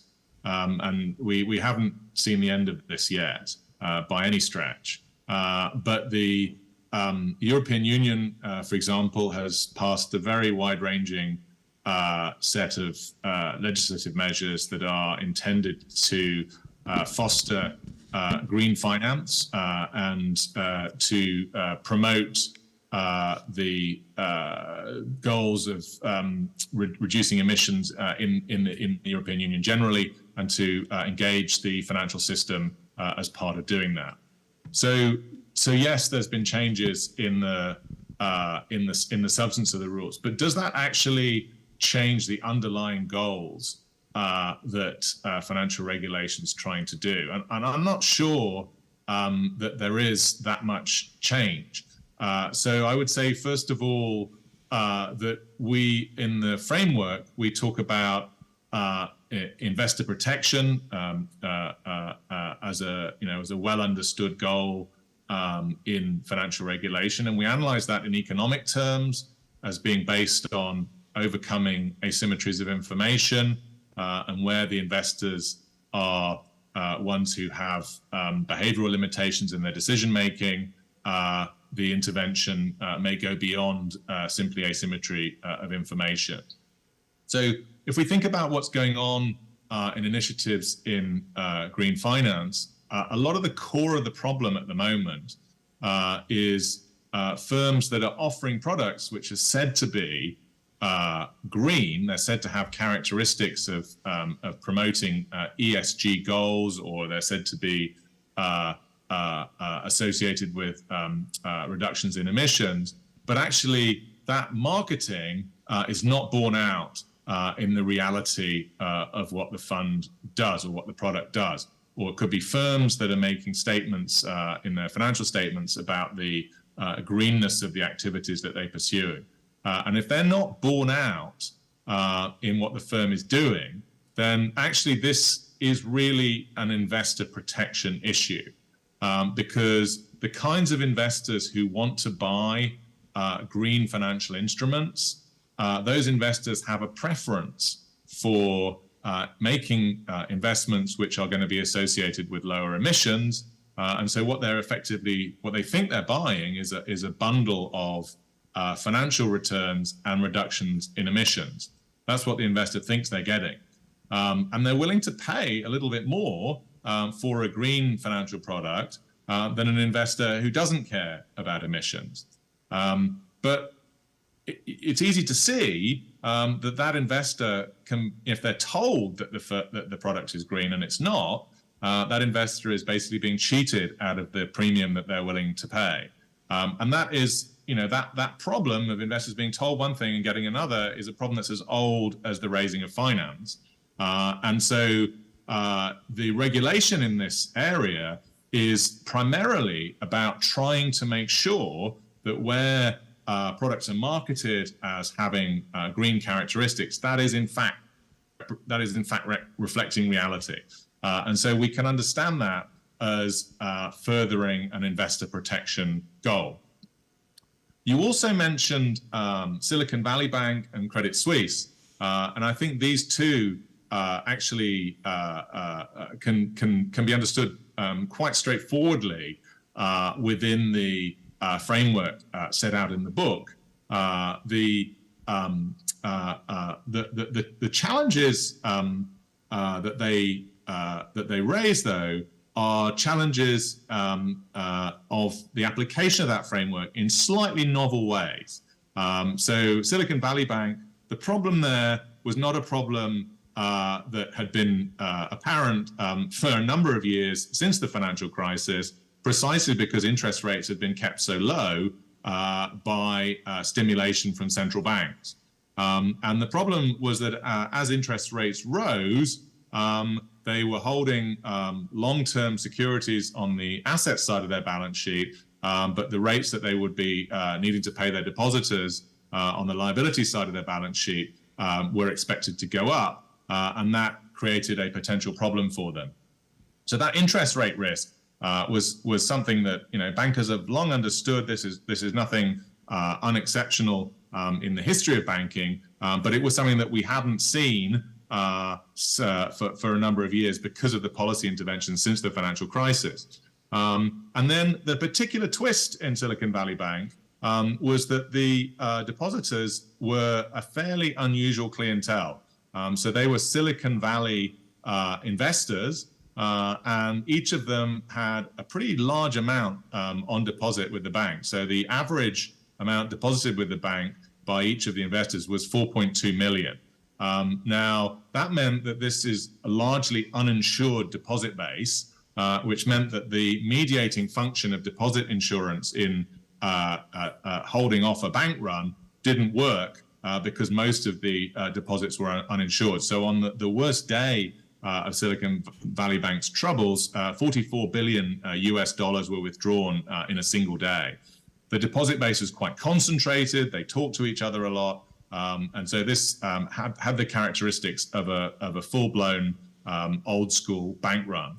So the problems that occurred at Silicon Valley Bank are well understood in the analysis of fragility in banks. But the way in which they occurred was one that was unexpected because of the peculiar nature of the depositor community. The Credit Suisse case, I think that and the earlier Banca Popular case in the European Union illustrate some of the challenges and unfinished business, really, with bank resolution frameworks, which, again, the structure of the book's analysis considers these in some detail. But the issue that this raised was whether or not simply providing for recapitalization was enough to solve problems of a firm that's in difficulty when there start to be outflows of short-term funding, and how these outflows can create liquidity problems, necessitating more than just a recapitalization, but also a sale to the hands of a purchaser who has adequate liquidity. And so that interrelationship of liquidity and capital adequacy problems is something that resolution frameworks for banking still need to grapple with on an ongoing basis. So again, I don't think either of those cases, though, raises any foundational challenge for the analytic framework in the book.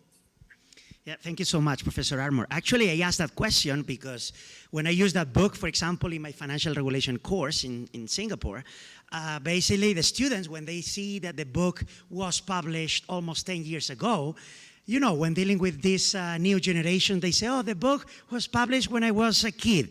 And I say, yeah, come on.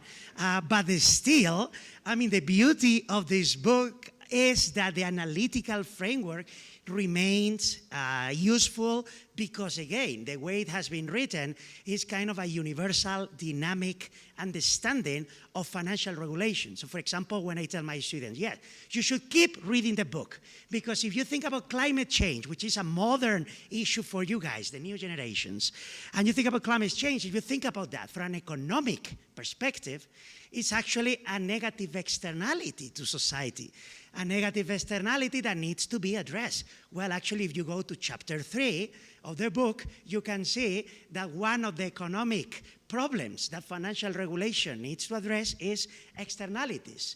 So one example is systemic risk, but another example can actually be understood like climate change, or even discrimination, or corruption, or many others. So that's why, in my view, doesn't change at all. So that's why this is kind of the beauty of this unique methodology adopted in the book.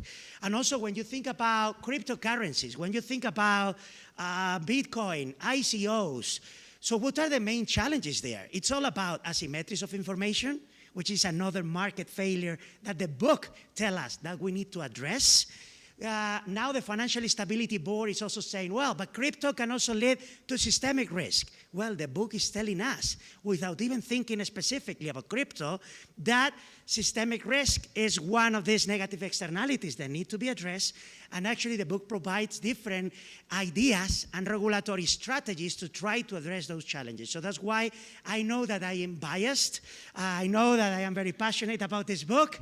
And it's not because we want to sell the book, even though that would be helpful as well. But yes, the analytical framework is not going to change. So it's a book that, in other words, doesn't become outdated. So it's a book that remains always useful, and I think it's really fascinating. So again, Professor Armour, I think this is one of the unique, fascinating aspects of the book. So here in the audience, actually I can see that we have people from the Colombian Financial Regulation Authority. We have people from the Bank of Spain here. We have people that work or have worked for different regulators in Ecuador, like Paul over there, people from Argentina joining us online as well. We have many industry leaders here as well. So that's why I would like to ask you a very tough question, because we not always have the opportunity to have people like yourself here joining us, and that's why it would be very helpful for all of us here to try to basically think about the most pressing issues that need to be tackled by financial regulators nowadays. So in your view, so if you need to provide some kind of ideas or advice or a policy agenda for some regulators and policymakers here, what are the most pressing issues that need to be tackled nowadays in financial regulation? Okay, so I think I can suggest three things for today, and I'm sure we can debate these. But I've already flagged the significance of climate, and I think we've really only just got started with this. And I would say that the existing framework, as I said, is we can understand this as a way of making products that are marketed as being green. We can protect investors against misrepresentations and false statements there. But I think going forward, we will increasingly see the goal in climate, in green finance, or the intersection between climate change and the financial sector, as being to use the financial sector to try to combat the global challenge of climate change. So not just to protect investors, but actually to respond to the challenge. And as you said, Aurelio, the challenge is one of negative externality. And the financial system responds to other public bads. So we use the financial crime is a way of trying to stop the financial system. Financial crime regulation is a way of trying to stop the financial system being used to support the activities of criminals or terrorists. And that's a public bad, and we try to prevent that from happening by harnessing the financial system to stop it. And in a similar way going forwards, I think we're going to want to harness the financial system as much as we can to try to combat the challenges of climate change. And that, I think, is that is going to be an increasingly important consideration for the rest of our lives. In the short run, I think an issue that is quite concerning to me is the levels of indebtedness that are being taken on by private equity-backed companies, especially in the US. Much of this debt is being financed privately or quasi-privately. So these instruments have been sold to high net worth or qualified investors so that they're not subject to the regulatory framework of securities markets. And there's been a very rapid growth in credit, and I think there are some issues that may trigger.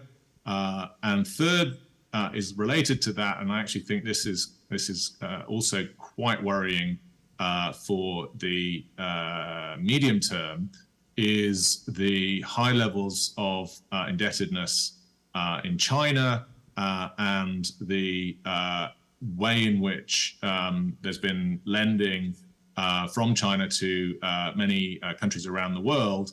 And so we've seen examples of where economies that have been over-indebted have had financial collapses. We've also seen situations in which there's been disinflation and or deflation, and that's caused problems. And I think from what I've read, the domestic real estate market in China, there are many challenges there, and I would be thinking about connections with financial institutions and the potential for systemic risk emanating from there.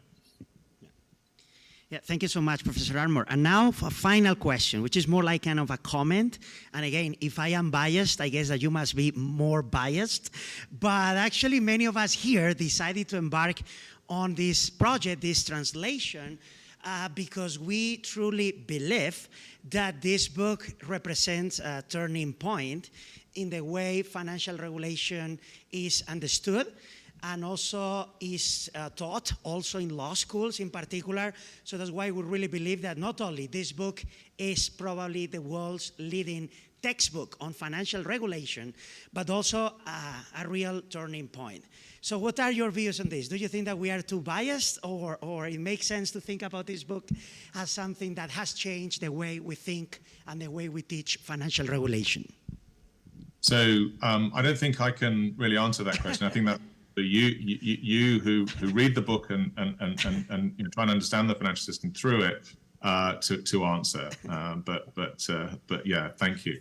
No, thank you so much, Professor Armour. That's very kind of you, and that actually means that he's also not only such a brilliant mind and one of the world's leading experts on these issues, but also a very modest person. So I think we have maybe 2-3 minutes for questions, just in case that anyone from the audience would like to ask a question to Professor Armour before he leaves.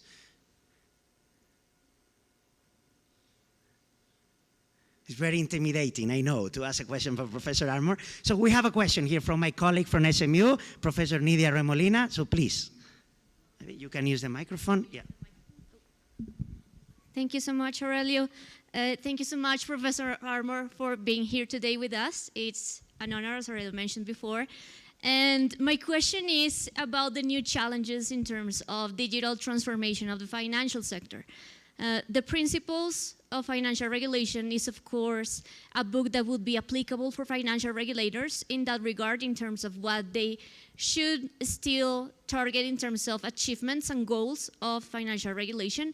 But more concretely, I would like to know your views on the current debate of allowing these new competitors to access facilities that have been designed traditionally for financial institutions. For example, the Fed was just discussing a couple of weeks ago whether to let stable coins to have access to their liquidity facility. So how do you think the book Principles of Financial Regulation translates into these like modern discussions that the digital transformation of the financial sector brings to us? So this is a great question, and I think digital transformation, digital financial products, technology, fintech. There's lots that's new here in implementation, but actually many of the business models can be analyzed, or the risks to which business models give rise can be analyzed using a traditional, not traditional, but a toolkit that we already have. That's not to say that there may not be some risks which can't be analyzed in that way. So I'm not saying that I think there is nothing new in the digital transformation. But what I will say is that when we've looked at these issues with our own students, we've found that actually a lot of the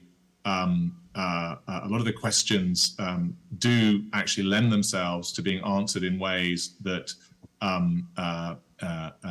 echo earlier iterations. So, for example, access to the Fed discount window. The question there is what's at stake, and what would be the consequences of doing so? What would the consequences of not doing so? And that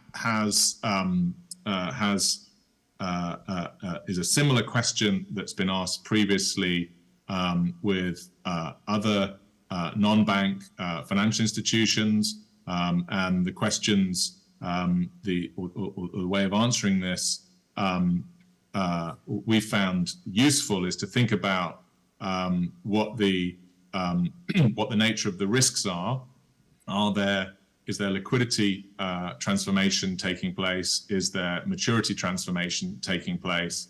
And where there are, then there are risks of sudden meltdowns and failures for which some sort of support framework may be helpful in managing. So those, if you will, business model risks, we think many of them can be analyzed using the toolkit that's set out in the book. Having said that, digital transformation does bring with it some new challenges, and in particular, I think issues around information security are ones that come to the fore in relation as a potential source of systemic risk, and that's something that merits its own technical analysis in a way that I think has the significance of which has grown over time.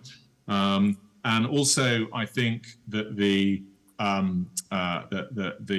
challenges posed by the use of AI in the financial sector may potentially come to merit, well, probably will merit their own discussion associated with the new risks that they generate. So what I want to say is that quite a large part of the challenges posed by digital products, and particularly those related to the business model, I think are capable of analysis with the framework. But I'm not ruling out that there may be components that don't allow themselves to be thought about in that way. And in particular, I think information security and AI may be candidates for that. Well, thank you so much, Professor Armour. If we don't have any further questions, oh, well, we have a final question over there. Valentina, please.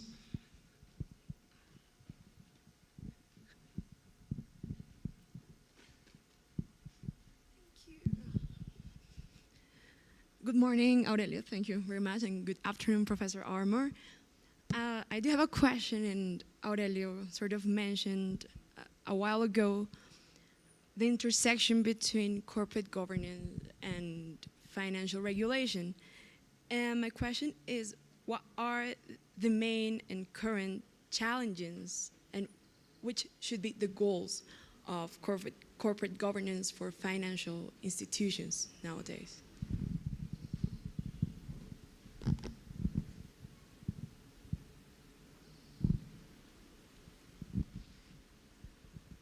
So this is a good question, thank you. The governance of banks and some other financial institutions, so the other financial institutions that pose systemic risks, society has an interest in ensuring that these institutions are run in a way that takes into account the costs that systemic risk can impose on society. So if they're not run with adequate regard to that cost, then it can end up being calamitous for the financial system and for governments that have to step in to sort the problems out. So the goal of governance of systemically important financial institutions should be to have risk management that takes that kind of risk into consideration. Now, how you actually go about doing that, how you do that right, I think we really haven't finished the journey yet. So if you look in the book, there's a discussion about the implementation in different jurisdictions. What's happened in the UK is we have introduced a regime for senior managers of financial institutions that has, at least on the books, very extensive potential personal liability. And that has been associated with a complete transformation of the culture of financial institutions, in which compliance has gone from being a sort of a tick box exercise to being one of the most important activities that they do. In the US, in contrast, the changes in governance have been less intensive. And so I think there's actually quite a lot to be learned going forwards by comparing different jurisdictions' implementation of changes to bank governance. So these jurisdictions are trying to do the same thing. They're trying to get large banks to take into account the social costs of their activities were they to fail and trigger systemic losses. But the way in which it's being done, the measures that are being used to do that are different. And I think there's real scope for useful comparative empirical research into how effective those solutions are. Because the concern of overdoing it, of regulating banks so they don't take any risk at all, is that you either end up restricting the flow of credit to the real economy and undersupplying credit, so you may stall growth, or you create the risk that that need of business is met by other channels, by some unregulated form of finance, which may not be taking these risks into account either. So our understanding of the problem has certainly changed, but I wouldn't say that we've arrived at a clear idea of what the optimal framework should look like. Thank you so much, Professor Armour. So unfortunately, I think that we need to move to the next panel. So I know that all of you and myself, including first, would spend the whole day here speaking to Professor Armour about all of these fascinating topics. But unfortunately, we need to conclude the panel. But before that, please join me in thanking Professor Armour for being here with us today. Thank you, Aurelio. Thank you, everyone. It's been a great pleasure to interact with you all. So it has been an immense honor, and I think the key message from this discussion is that you guys need to buy the book. So now I think we are moving to the next panel, right? Which is equally fascinating.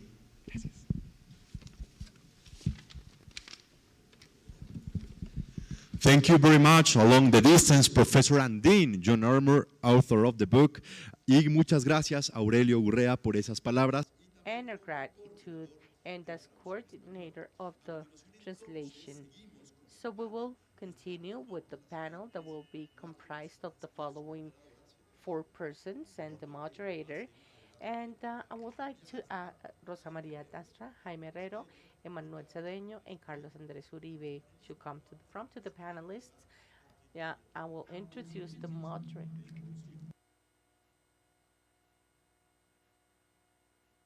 She's not only professor of, and she's also the director in FinTech from the Artificial Internet from the Singapore Management University, but she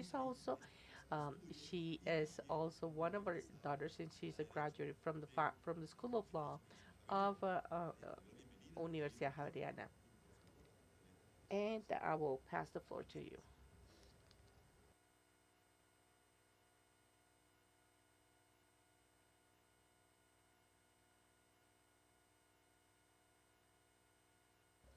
Good morning, everyone.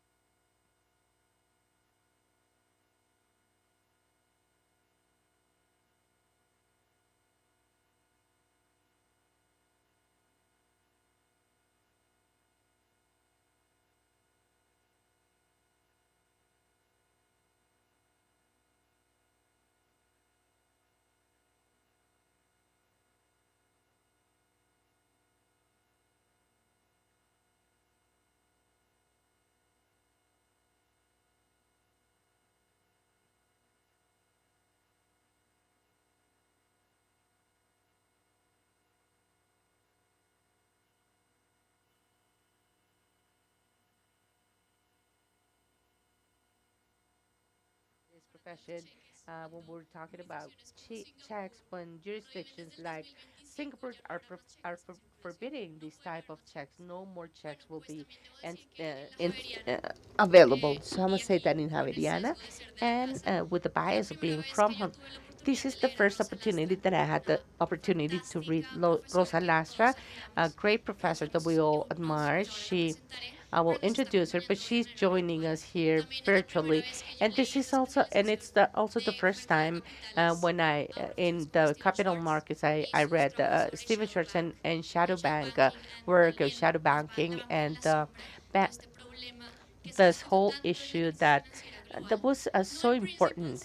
Uh, there were no principles at this time, but I am glad to see so many colleagues: Sergio Rodriguez, Luis Fernando Lopez, Mauricio, of course, Catherine, an outstanding academic in research internationally, and who are contributing now in the Colombian Academy, and I'm sure that all these who have the principles of financial regulation, they're all part of this class. So today we're working on this to have a better overview from the different perspectives so that we can discuss what will be the best in the future of financial regulation. So to discuss about this, I am honored to introduce these outstanding panelists who will be here with me discussing these topics. Jaime Herrero, thank you so much for joining us here. Jaime is the General Vice Secretary of the Bank of Spain. And so we have one of the regulating heads of the EU, and he will share his experience in some of the aspects. So please, Jaime, have a seat.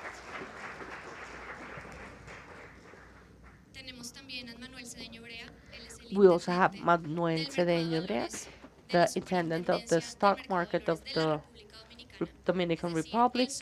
So he is the supervisor of the stock market. The structure of the financial supervision is not integrated as the one we have in Colombia, but it lies in different supervisors, and he leads the supervision of the stock market in a very successful way. This is a country where we didn't have any listed companies, so at this time we have in this mandate, there are two large issuers who are dynamizing the stock market in Central America. Thank you, Manuel. We also have another person, Carlos Andrés Uribe, the director of the School of Economic Law. He does legal analysis and competition aspects, so we will have his perspective in financial regulation aspects. And then, lastly, we have Rosa Lastra. Rosa is joining us via Zoom. Rosa, very glad to hear you. She's from the academia. Those of us in addressing, we have read many of her work and we're quoting her. She's a professor of financial regulation, the chair of the Sergio Lager in banking law, and she's also part of the Center for Commercial Law Studies of Queen Mary University of London. We know that you have a very tight agenda, and it is a huge honor to have you here.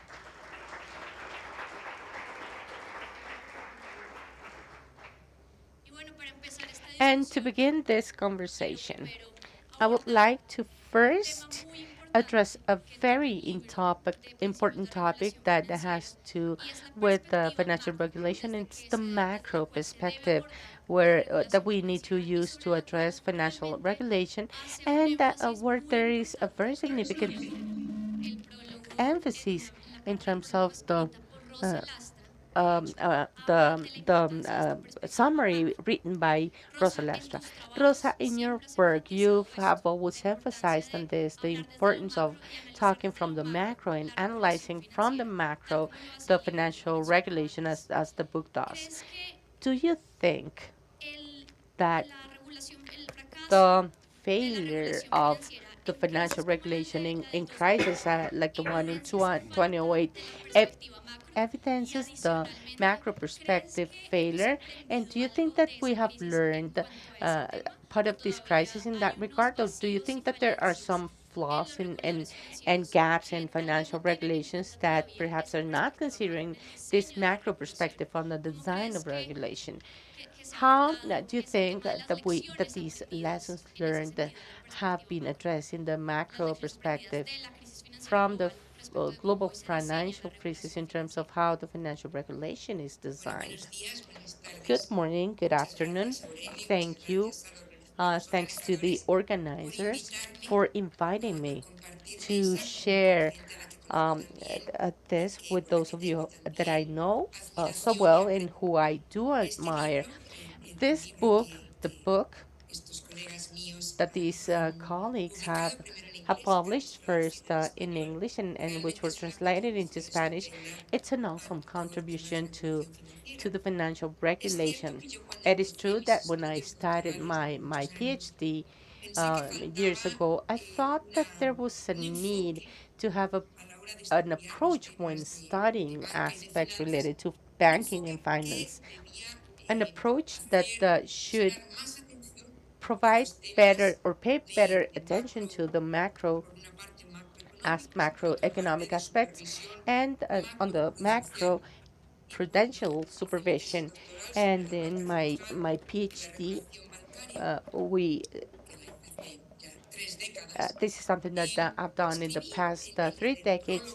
And in the prologue of my book, I noticed that there was a new approach that is adding to the approach that we had in the analysis of the micro and the macroeconomic analysis to have a macroeconomic analysis, and that macro analysis was particularly needed when dealing with the financial regulation. With together with other North American colleagues, we have some conferences which have to do with law and macro in general terms, not only macroeconomics or macro approach when studying regulation, not only on the financial aspect but also the energy aspect. And together with Anna Kerpen and Adam Febelman, we organized some conferences in Wells, and I want you to invite you to submit your financial papers or documents. This is something that will take place in New Orleans, and then on the following year in Georgetown. And in these conferences, we're still preparing this new discipline that was there, which had to do with law and macroprudential approach. So how much have we learned about these lessons? One thing that you notice in the regarding in the financial aspect, based on all the different questions that were for, is that this is a dynamic aspect which is continuously changing. The financial regulation adheres to the financial challenges in the system, and there is an aspect which has where the regulation competence and the supervision and regulation to a certain extent are creating a circle which is changing, not necessarily improving. One of the essential aspects during the financial crisis is that the analysis of risks was strongly focused on the individual institutions, and and then we missed the vision of the macro vision in up to what point in although the banking institutions were duly accomplishing the capital requirements at the individual level, at the global level, at the systemic level, there was a lack of capitalization in the banking system. And due to that lack of capitalization, uh, this gave rise to a series of measures that that uh, that had to do with the famous bailouts. So and this was one of the fundamental roles of the central bank, of the central And then it changed in a very dramatic way during the crisis because support was given not only to banks but other financial institutions having liquidity problems, and and there were effects on the new markets. So I think that the lender's role to a certain extent was changed due to the crisis. And this is something that has taken place in the different institutions in central banks, and this is another type of financial regulating entities, everything related to the macroprudential supervision of the systemic risk, which was one of the things that we learned during the crisis.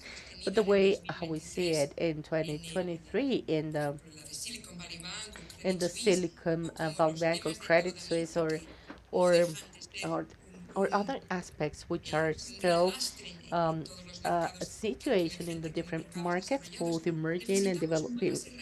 We need new tools, and it is true that we have new laws of resolution tools and resolution laws, and in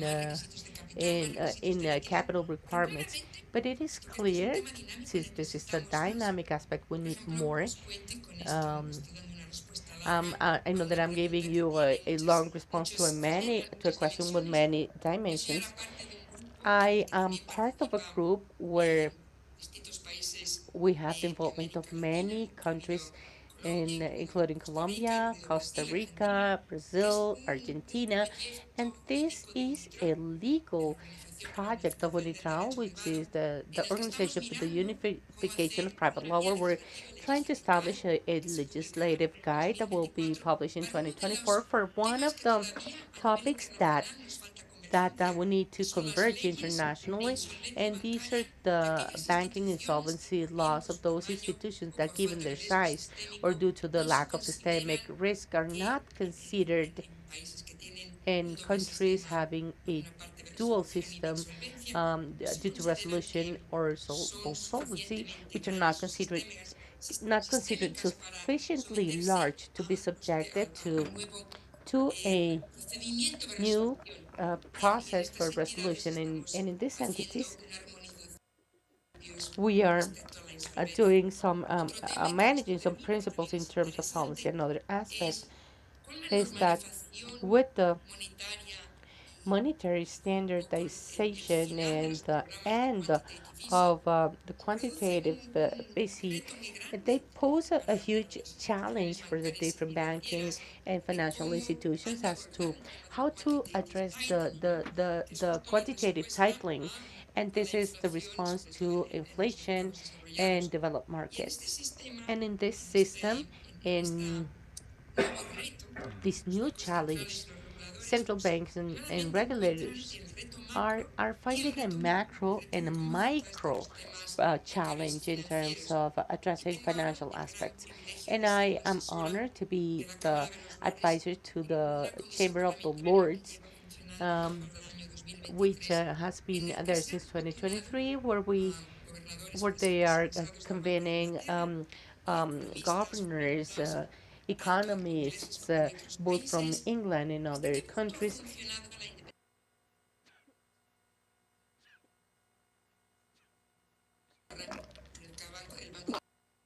to determine how much, what has been the guidelines of the governments and the challenges with the new competences or responsibilities allocated to the central banks, from climate change, sustainability, indebtedness in terms of the famous connection related to the indebtedness, AI, and up to what point there is a responsibility of central banks. The report will be published shortly, and once it is published, I will send it to you, Lydia and Aurelio, and to those of you having an interest in this panel. And I refer to this report because this commission has dealt with the fact, and what I'm using this book had a very historical timing from the crisis of Lima, but I think that this is something that is continuously evolving, and therefore, as students or as experts, we need to notice that the challenges right now are different. Partly the treatment of the different arguments of the regulation as to why to regulate, how to regulate, who to supervise. So these are the issues that we need to solve or that have to be resolved by the regulators and supervisors as to the what, how, when, and where are continuously changing. And with this, I want to conclude my first participation. And if you want to ask additional questions, I will be here. Emmanuel was one of my students, and he's a very he is a very good friend of mine, and it is an honor to share this with Emmanuel. So I will mute myself, and if you have any questions, please feel free. You are touching about you're touching these very difficult points in when you talk about insolvency and different type of works that are being there, and this is something that we people have discussed. If in this case we need to think of a resolution regime similar to financial institution, which is something that is expected to adequately address not only the stability of the system, but perhaps the financial consumer and the other challenges and objectives of the financial. We remember when we were students in the interaction we had with you. I'll pass the floor to Jaime as representative of the Bank of Spain, a regulator, but also with some supervision perspectives in the EU, in as one of the members of the EU. We were discussing in the conversation of corporate governance as to why is there a need to regulate differently in the scope of the corporate government before the crisis of 2010. There have been some adaptations of best practices, but we noticed and regulators noticed that something else was needed. Banks and financial entities are different. However, we still see cases like the ones mentioned by Rosa and John of Credit Suisse. We also see the Silicon Valley Bank, but Spain has had its own experiences in terms of the learning that they had and other crises that have been evidenced in this market. I wanted to ask what has been done at the regulatory level in terms of enforcement for the execution of these corporate governance norms, special for financial entities, not only in Spain, but widely in the EU as regulatory framework. I think that it is quite interesting for us to know which are the discussions that we can see from a regulatory perspective.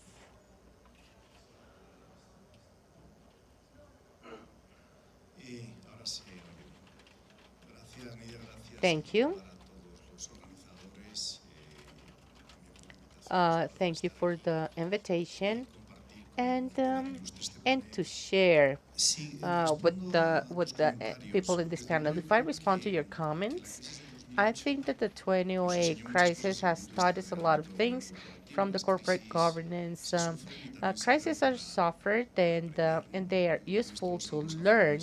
And I think that the conclusions can be drawn in terms of the crisis and to a certain extent the lessons. I think that the crisis of 2008, which is global and with an influence, um, I think that it has taught us that not only the banking regulation has to be based on the liquidity scopes, but it has to include other perspectives, including those of corporate governance.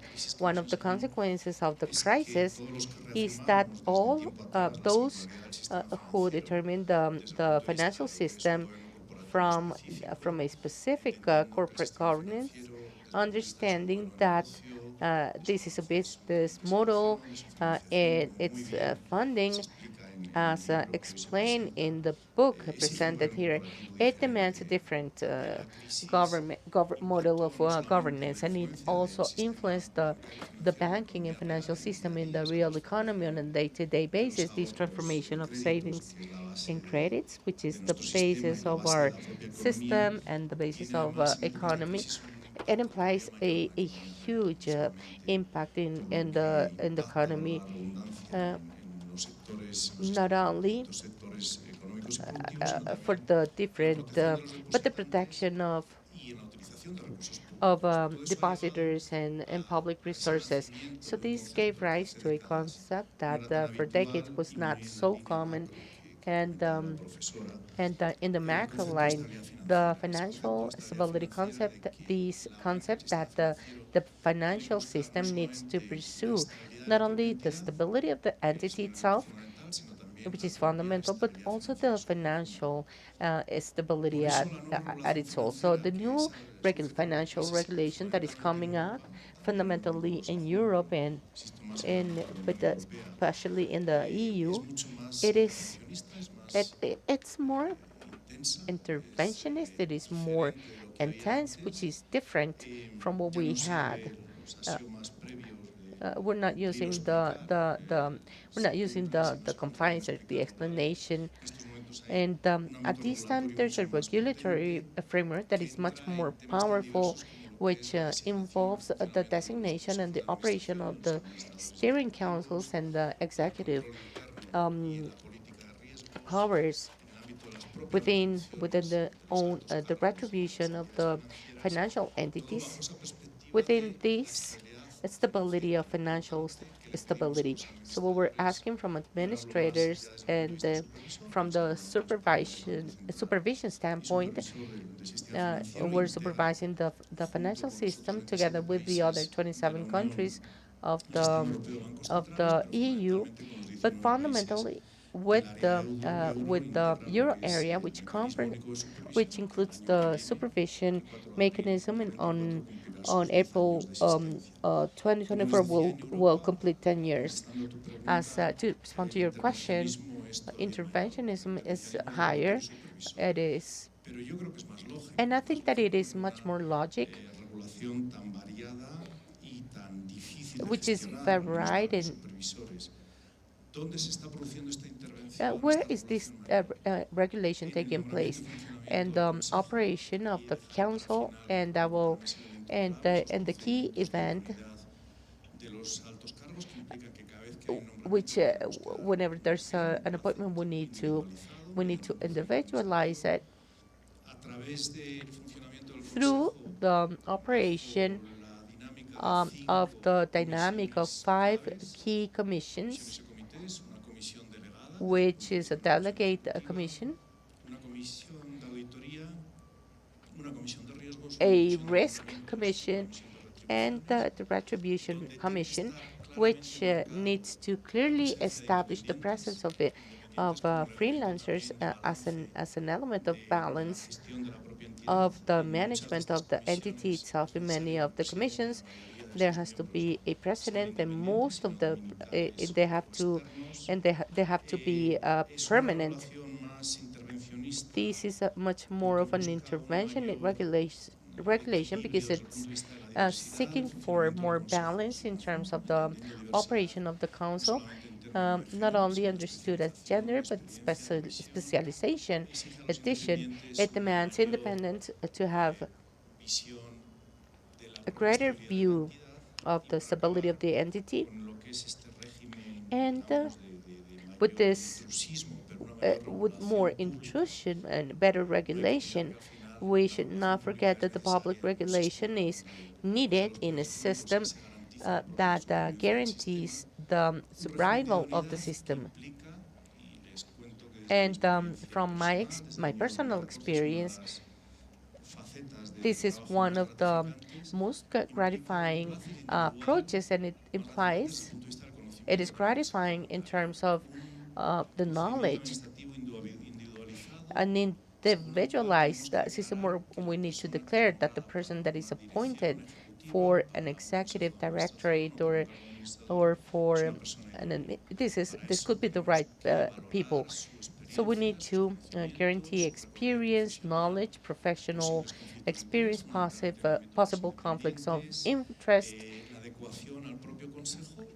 the adaptation to the council itself, and this is why it can be quite gratifying from my personal perspective, where we are having individual interviews without any person from the entity being present. The future delegate of any entity has to go through a panel that is comprised of 3 people, where we need to determine which are the personal perspective. So just to finish everything, this is extremely positive, and the system is determining this, that it is not easy for the managers of the entities to understand this regulation. This is progressive, but it's been positive. So with this, I end my intervention.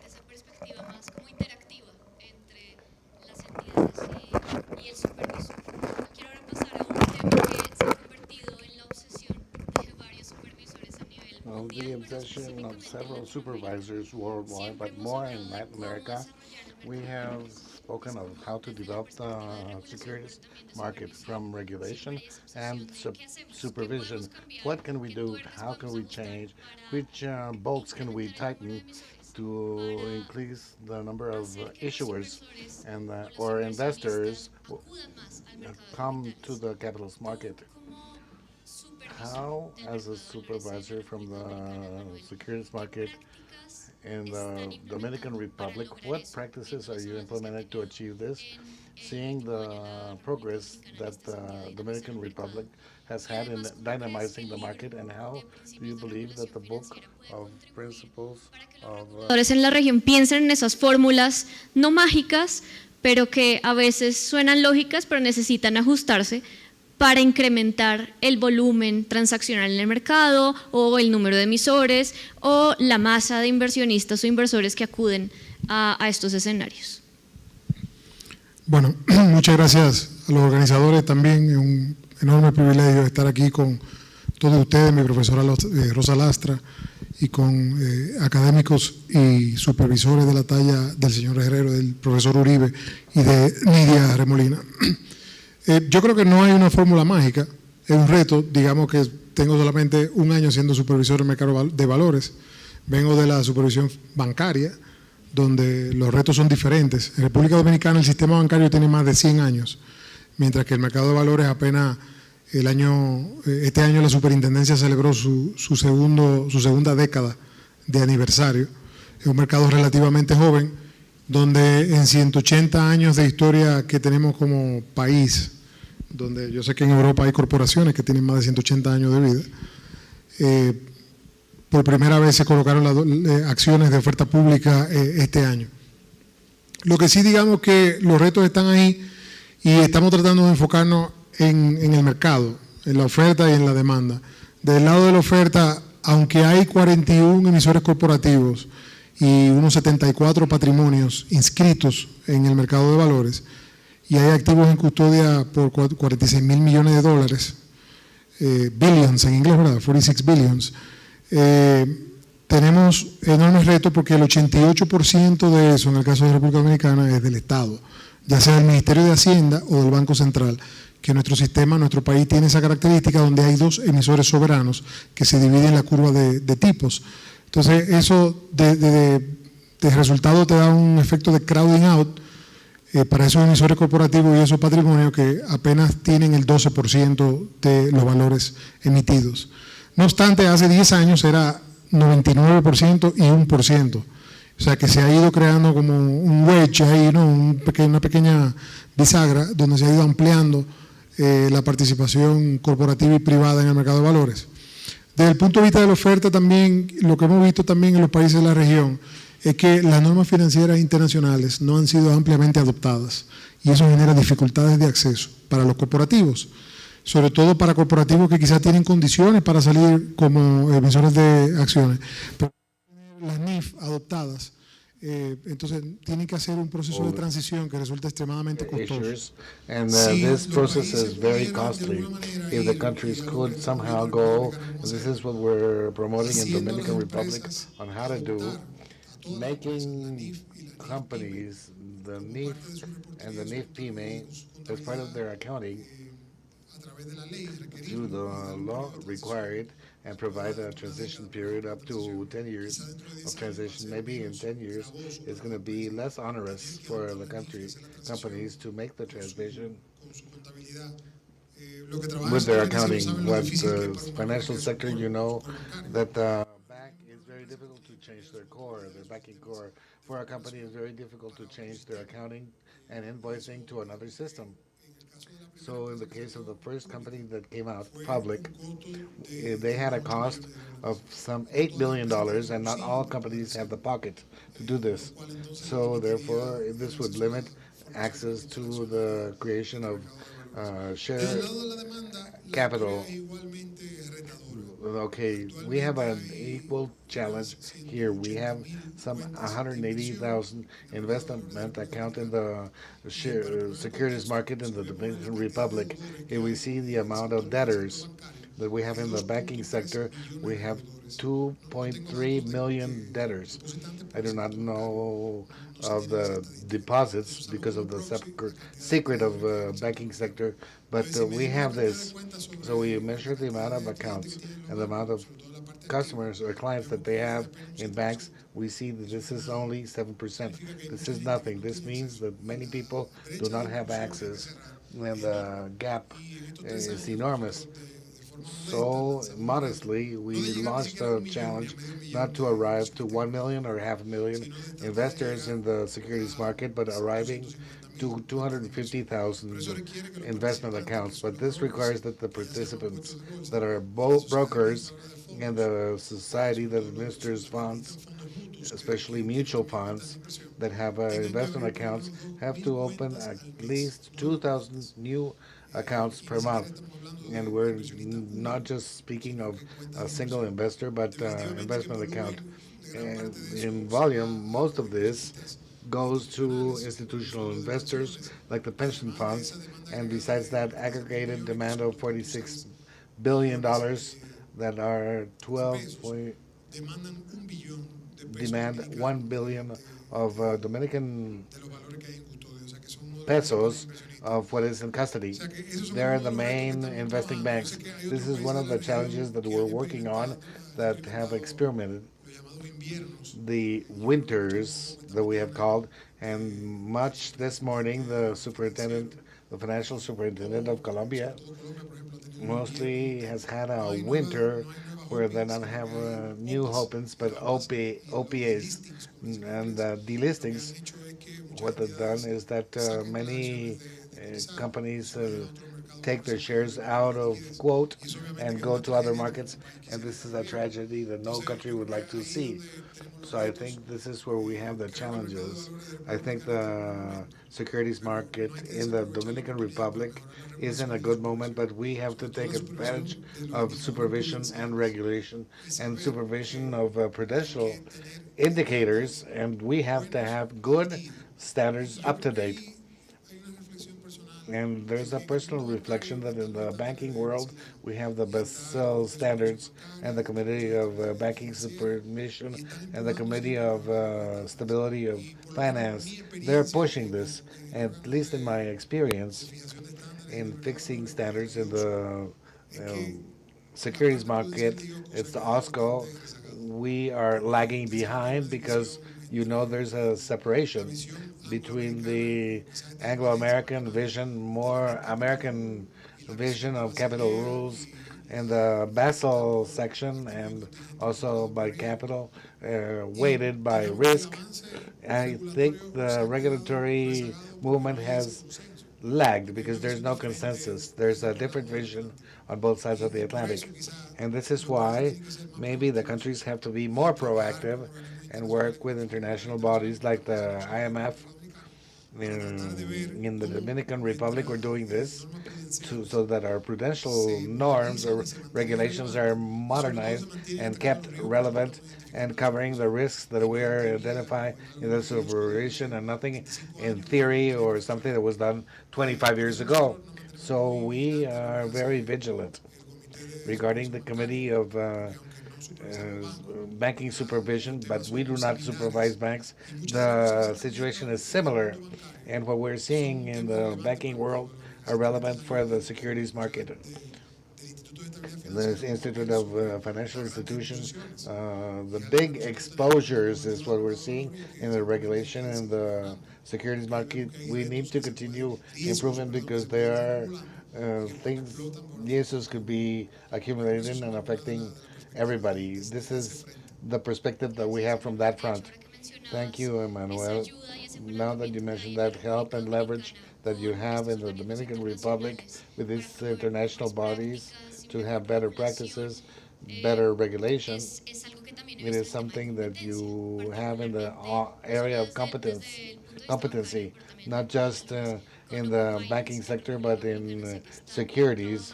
I know that in the Dominican Republic, you're working on open finance with the World Bank and Dominican Republic. So in competition, we see new actors in the new markets in the securities market and the banking sector. What can we learn of other sectors that have also had that diligence of increasing competition and how we can have regulatory frameworks in finance that is inclusion? Firstly, I want to thank Aurelio for these translations. I had the opportunity of reading it and download it in Amazon, so I was able to do a good panning and look at the chapters in slowly. So the book initially they say that they bring a good point of reflection. Economic recession, loss of worldwide production, this generates unemployment, public debt, and economic instability. What happens here? The same curve of these economic shocks, we face them at the time because of financial nature. We return 10 years later, or maybe more, to another shock because of a pandemic and instability that starts hitting the financial sector from many angles. One of the questions that are made at the beginning is financial regulation, how to control undesirable behaviors of financial regulators. So what is undesired and how far does the risk go? So I say in this last one many things for what is undesirable, but because of the risk. It's an activity that is naturally linked to risk and has important effects. Maybe later I'm going to try to expand when I speak of access to credit and a bit of bankerization.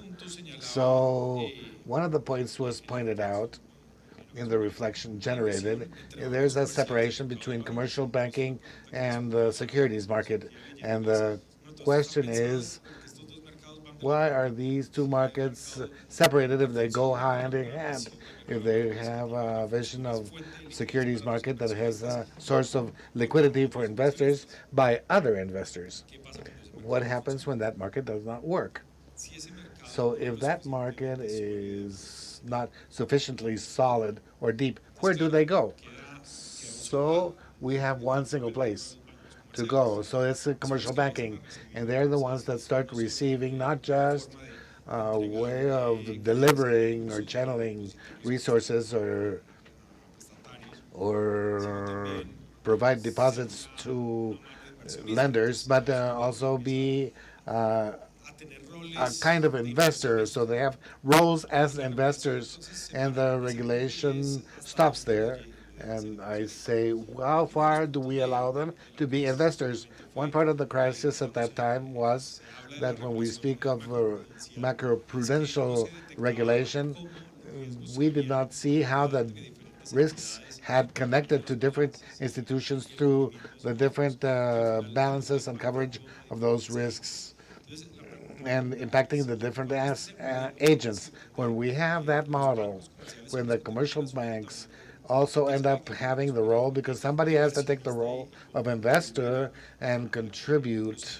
So the economic agents are not just providing to the small, but to the big ones that participating in the projects, etc.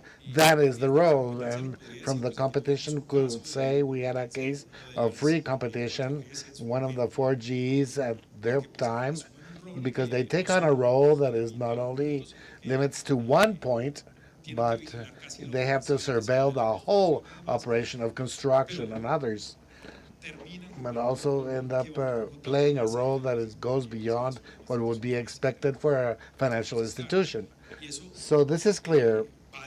This goes hand in hand when how or what is the role of financial institutions when we speak of commercial banks as investing agents, and that is a deep question that I have, and especially I rebound so that when that securities market is not sufficiently deep, that allows the arrival of new investors and has dynamics of important movement. So here we have a problem of the structure of markets that deserves attention. And this is one of the questions that was made to me, is what could be that roadmap to reduce levels of financial exclusion and how it's achieved in other markets. I think that one of the points where we can see an interesting perspective is the entry of new agents to the market, new ways of carrying resources from savers to users or consumers that require some type of resources. Okay? And also something discussed well in the book is what's the impact on the market, and we would have a asymmetry of information and the externalities. Asymmetry of information is important for our societies that are heterogeneous like ours. There's a market that has a tendency to be more virtual every time. It's undoubtedly that any of the modes that we speak of in the financial sector, their tendency is to be more virtual, because if not, the costs are non-viable because of the business model. So in comparison, the costs generate that structures need to be modified. So what is going to be the level of access in the periphery? And we're not speaking just in the heads of municipalities of categories 4, 5, and 6, but the deep penetration. Who is going to provide that access, under which conditions too? So here we have another risk. Which are the agents that are going to arrive? And what is the control that we're going to be able to perform or do? And this compared with other types of problems. It's the access that we have given to a set of the population through, I think, an incredible offer of access to loans or credit through credit cards.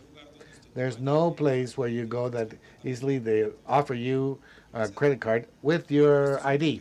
And the point is that this is not considered under risk, but with a general high rate in those loans. There's problems, at least in the vision of access that we can have in the future, is that we parameterize at the level of high risk with depends to risk to the subject. So the person has to assume onerous costs of any nature of credit because it is the way that it arrives, the credit arrives. So we could say, I do not speak for myself, but because the risk of my credit card is so different from any consumption credit that is offered by the same bank with a simple phone call. So it's senseless that there is a difference, that you do not assess the subject under the risk condition through a card. Because does the product carry the risk?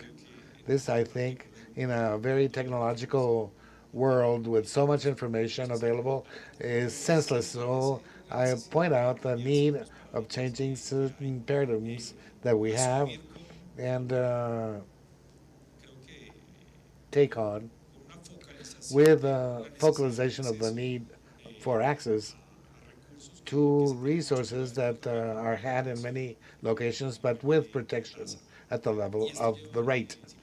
And I simply close at a point, and this brings us to the union of different agents. The financial sector every time will be closer to the telecommunications companies. These links or bridles are have access to the markets. Definitely, I think that telecommunications market. I do not know if it will be over, but depending on the question, it's possible that it passes, or people will not change their banking institution because they have to change the number of their accounts. And the importance is to know who owns the account. I wonder if this is viable and allow the agents have greater mobility with better conditions that are provided, but just switching to another bank financial entity and changing their bank account number. This implies that we do not only just share responsibilities. In Singapore, recognizing the entry of those actors, the authority in Singapore promoted a chain on compensating by fraud to the consumers and compensate 50% the banks and 50% the telecommunication agencies that are involved in that fraud, that specific transaction that is object of financial fraud. Now you were speaking of the asymmetries of information, something that I want to talk to with Jaime, because one of the topics that has been very active in terms of regulation, the bail-in in financial regulation, we have seen in recent cases in Spain with Banco Popular and with Credit Suisse more recently, even though they're outside of the European Union, but we see similarities that the investors seem to say, or the investors that have cocoa bonds did not know what they could write down the supervisor of the instrument and be left without the investment. So has this been successful based on the experience that you have seen in the region or internationally? Or how do I face the problems that seem to be real for the consumer, but when we are on the other side of the scheme as observers, we said that is in the prospect and in the regulation even. So why is this surprise of these types of instruments and how they operate in these markets? Yes, I think that everything, the structure of resolution of entities, this has changed since we had the crisis and failure in the book, in the translation. We see very well all these things that have happened, and it's explained because of the difference of the bail-in, the processes. When we take on losses internally, they're done by the shareholders, the depositors, and creditors to the bailout. That would be public help, external help, the, taking on those losses from the public powers. This is a massive crisis of credit and solvency and capital. The reaction of public power was generic. They assumed losses by part of the states and the contributors, taxpayers, that happened in 2008, 2009, and from now the reflection is in various ways. These are the four legs of a table where we build the banking union in Europe. That is a single regulation for decades now and single supervision that includes 90% of the banking system in Spain and in Europe that is going to be 10 years old now. And the third leg, our resolution or regulations, single regulations for a market that is single. And the fourth, that is the hardest, that at this time we are trying to launch, but is the most complicated, is a single system of deposit insurance. I think the conclusions of the new regulation in providing a resolution is that they go more to go to deposit insurance and resolution funds. And according to my experience that I have 30 years as a supervisor, not even the deposit or internationally can cover the arrival of a crisis. I think that it's fully configured the taking on of losses and the crisis that is going to be managed presently or in the future with different hues. Also, because we have public losses that are going to complement the bail-in guarantee systems or systems of aid in the process of restructuring or resolution of the institution. And another characteristics is that we have always done this, but in the present circumstances, the process of absorption, situation that is more powerful and healthy absorbs the weak one. It's public resolution of a financial institution, knowing that you take on losses, but in exchange you have clients, a set of clients, or portfolio of clients, and since, as it has happened recently in the examples, the Banco Popular, there was an absorption by Banco de Santander and Credit Suisse and UVC, a third competitor. And UVC is the biggest payer from the point of view of losses because the absorption has done owners and also Credit Suisse. This is surprising because of the resolution of a crisis. The high bond, they have taken on the greatest loss, and also the shareholders,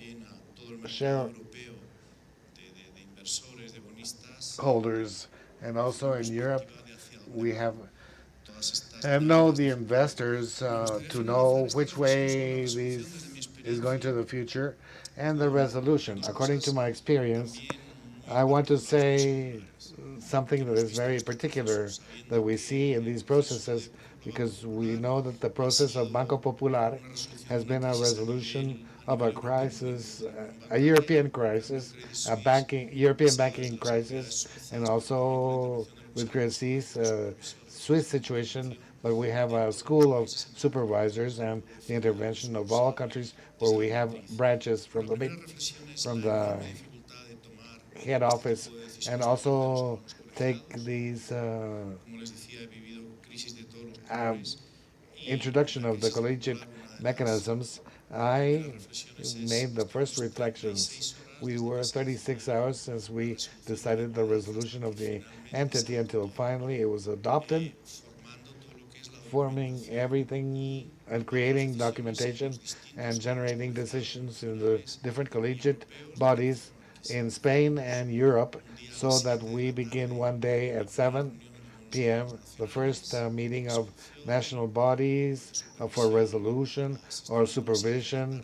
And we arrive to 7 p.m., 10 p.m., at midnight, 1 a.m. The first meeting for European bodies at 5 a.m., the second meeting, and at 7, the final decision for resolution. And I put an example of the enormous difficulty that these mechanisms that we have that are multinational, because we have a collegiate mechanism to find a solution or a resolution, and the council wants to take that decision with certitude and with good agreements of good governance. The second characteristics would be that issue of bail-in. It implies legal risk or accreditation of constant resources. Like Banco Popular, they have arbitral procedures, but we have opened all the ways possible nationally and in European terms, so the people that have affected that the adopted resolution lacks certain elements of legality. I think that affecting shareholders people that issue bonds, inclusion of these types of risks. Thank you. Very challenging. That legal environment that has to be done by the regulator to cover those decisions. In this challenging moment, and it's transforming all the time, I'm going to make the $1 million question regarding what do you believe that are the main challenges that are faced by the regulator? I think this is a very broad question, but this is the roadmap that should not place the regulator out of guard. They have to be guarding their systems presently. The truth is the $1 million, the million euros or million pounds, or the million of Swiss francs. Truly, the regulators have many challenges. One of the things that have shown in the 2023 crisis in Credit Suisse, as in the Silicon Valley Bank, is the importance to have always into account that an institution can cause systemic risk problem, and these problems of systemic risks are only known ex post, not ex ante. So the fluidity of systemic risk, in my opinion, one of the biggest challenges that we see by regulators before and now is where does this systemic risk come from?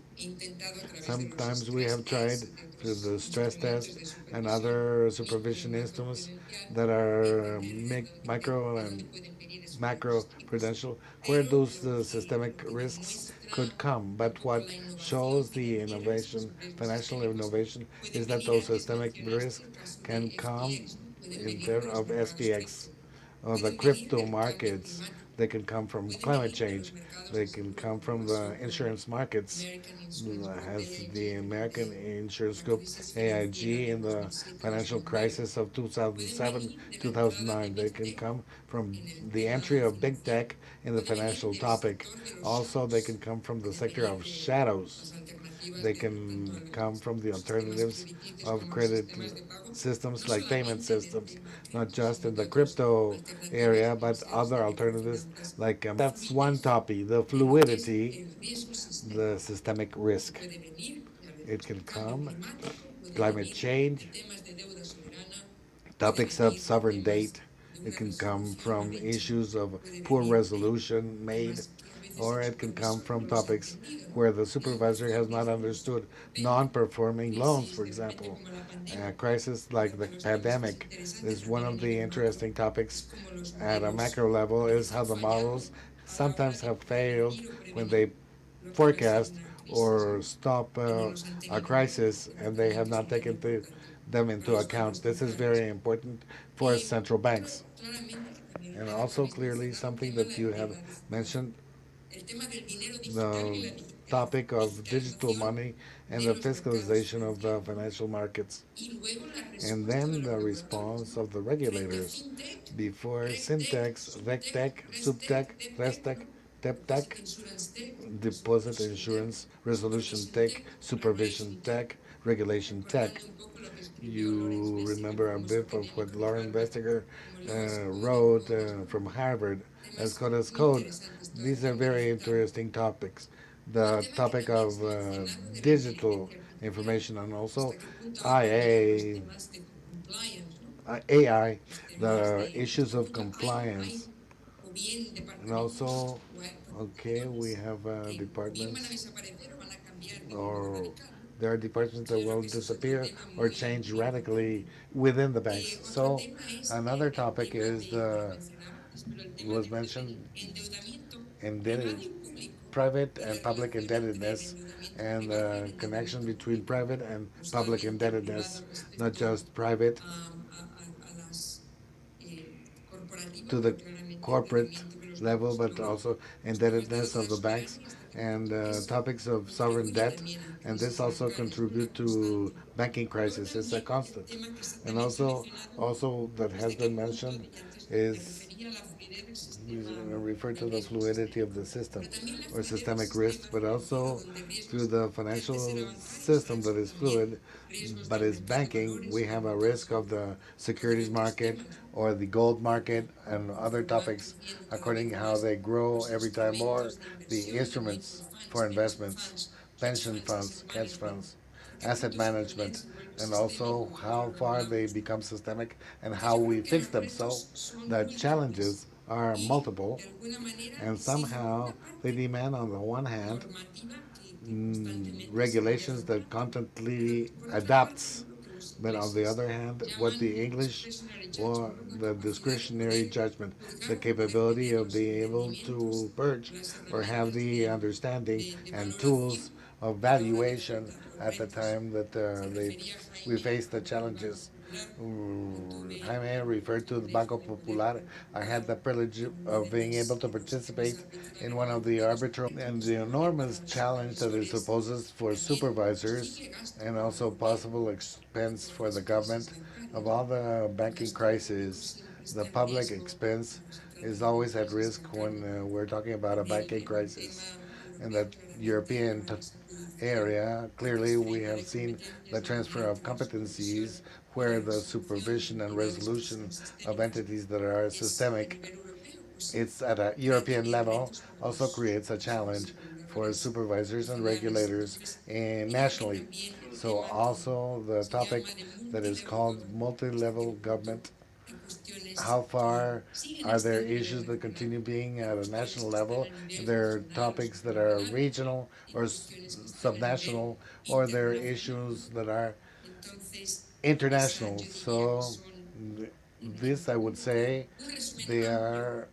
This is a summary, a broad summary of the challenges that the regulators and supervisors have nationally and at the level of supranational and international. Thank you, Rosa.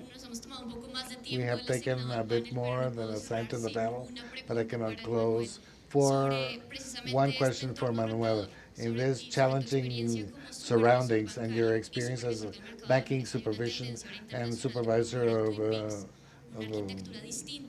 we have a structure of Twin Peaks, different kind of view of financial markets. Do you think in Ibero-America there's a good model to move towards Twin Peaks and it would be beneficial for the region, or you think that each jurisdiction should simply adopt a different model? I think they're the best thing is Rosa Lastra, seeing the experience of the United Kingdom with the FSA at this time, a single regulator. I remember the class, and it still sounds loud that all models have failed. And there's no model that is infallible. The crisis arises, the questioning from society, of the people, of taxpayers that have to pay for the crisis, and the legislator go with a reform and change so that this not happen again, and this time it's going to be different.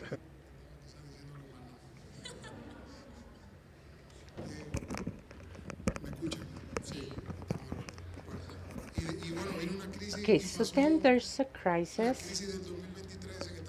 We had the 2023 crisis in the U.S., and U.S. citizens said the rest of the world what they had to do, because basically,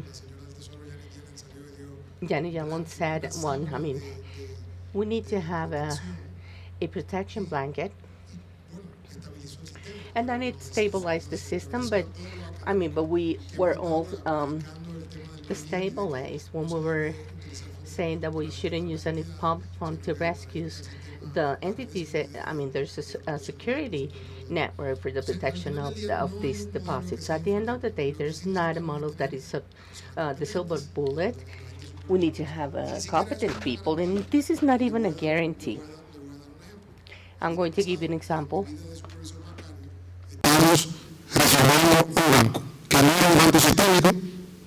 ser un banco de un grupo internacional que va a operar en 5 países, no es el número, pero ustedes quizás lo conocen, de origen venezolano, y que digamos que la última base social que tenía ese grupo financiero era la bolsa dominicana, que resultaba en $2 millones de banco.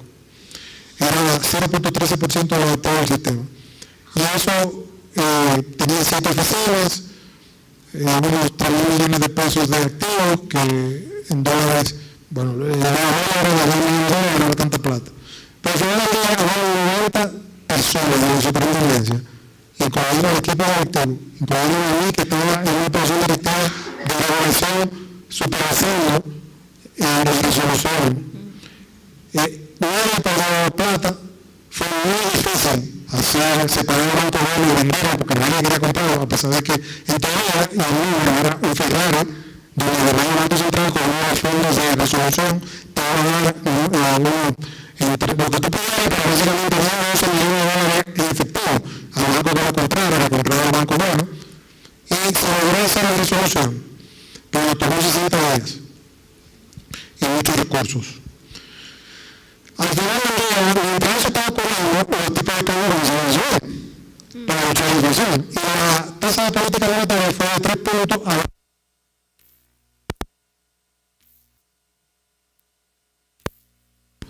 y esa subida para combatir la inflación produjo presión sobre los portafolios de inversiones de todo el sistema, con el tema del mark to market y todo lo demás. Entonces, fíjense cómo nosotros tratamos de hacer nuestro trabajo con competencia, tratamos de evitar que las personas que tenían depósitos en ese banco no pagaban dinero, también teníamos otro enorme reto que venía detrás, con el impacto del mark to market en el patrimonio del banco, o sea, lo que se llama el patrimonio, el equity risk, que eso implica que esa pérdida comienza a marcar rápidamente. More and more evidence and the capital consumption that was generated with the market risk, and the banks, the solvency of the system became tighter, and we had to intervene very quickly to convey a message to work with the different entities.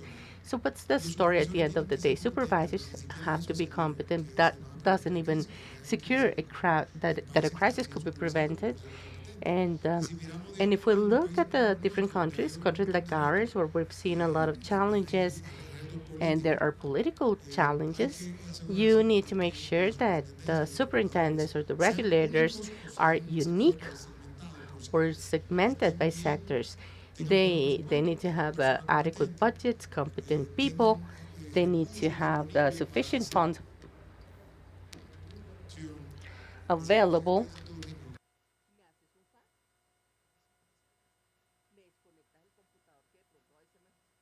So basically, without the resources needed, I mean, it's really difficult to do the job.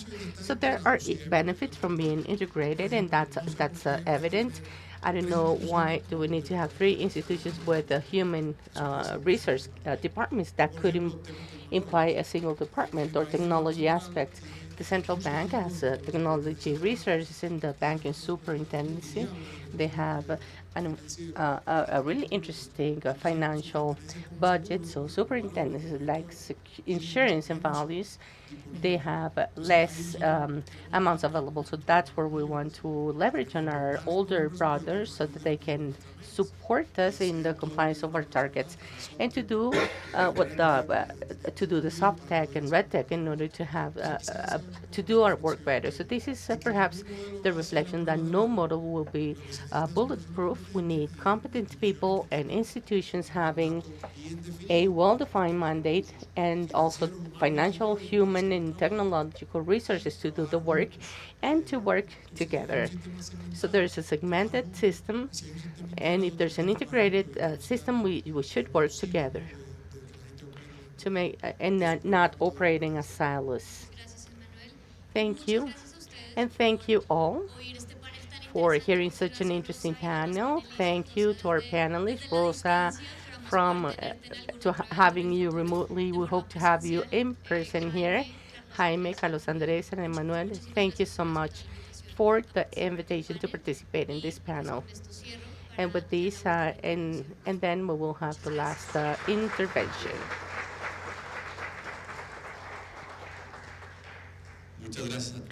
Thank you, Nadia, for the amazing leadership of these panels, and to our panelists, thank you. And to end the event, I want to invite Andrés Portilla. He is going to give us the closing remarks, and he's also the managing director of regulatory affairs of the Institute of International Finance.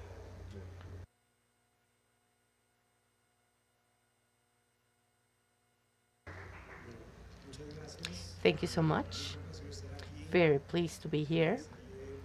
My gratitude to Dr. Rosillo, to the faculty at Javeriana, and to congratulate Aurelio, Nidia, the whole team who coordinated the interpretation of the translation of this book.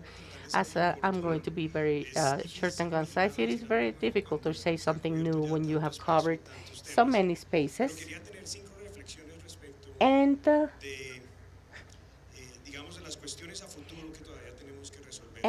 this is something that we may indicate. It is giving us a very good guideline to cover this. So the first reflection has to do with the discussion in terms of what to regulate. And this is something that was mentioned by Nidia, the what, when, how, and where.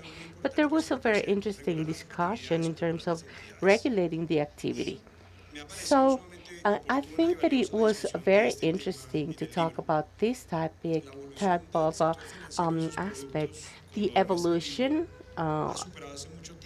has overcome the restrictions which imply the basis of the financial legislations in the world. Although it seems to be, it's interesting to regulate not only an entity that is called the bank, but all the different activities that should be considered banking explicitly or implicitly. The true challenge is to achieve these practical applications. So we can describe it, achieving this application on the day-to-day basis, especially by the supervisor, it becomes a challenge. So the perimeter of the regulation in terms of the regulation of the supervisor, they're defined by the type of entity. And it is it has to do with the new actors that do not match within the strict definitions that the law provides. The most important aspect that I have seen has been done by Fernando Restoy, the president of the FSI in Basel, and the vice governor of the Bank of Empany. So it concludes that we need to adopt a mixed policy with regulation components based on activities and the regulation of those activities, concluding that an exclusive approach on the activities will exclude some essential aspects on the regulation of the newcomers, for example, digital platforms, which have to be regulated as a supervised entity.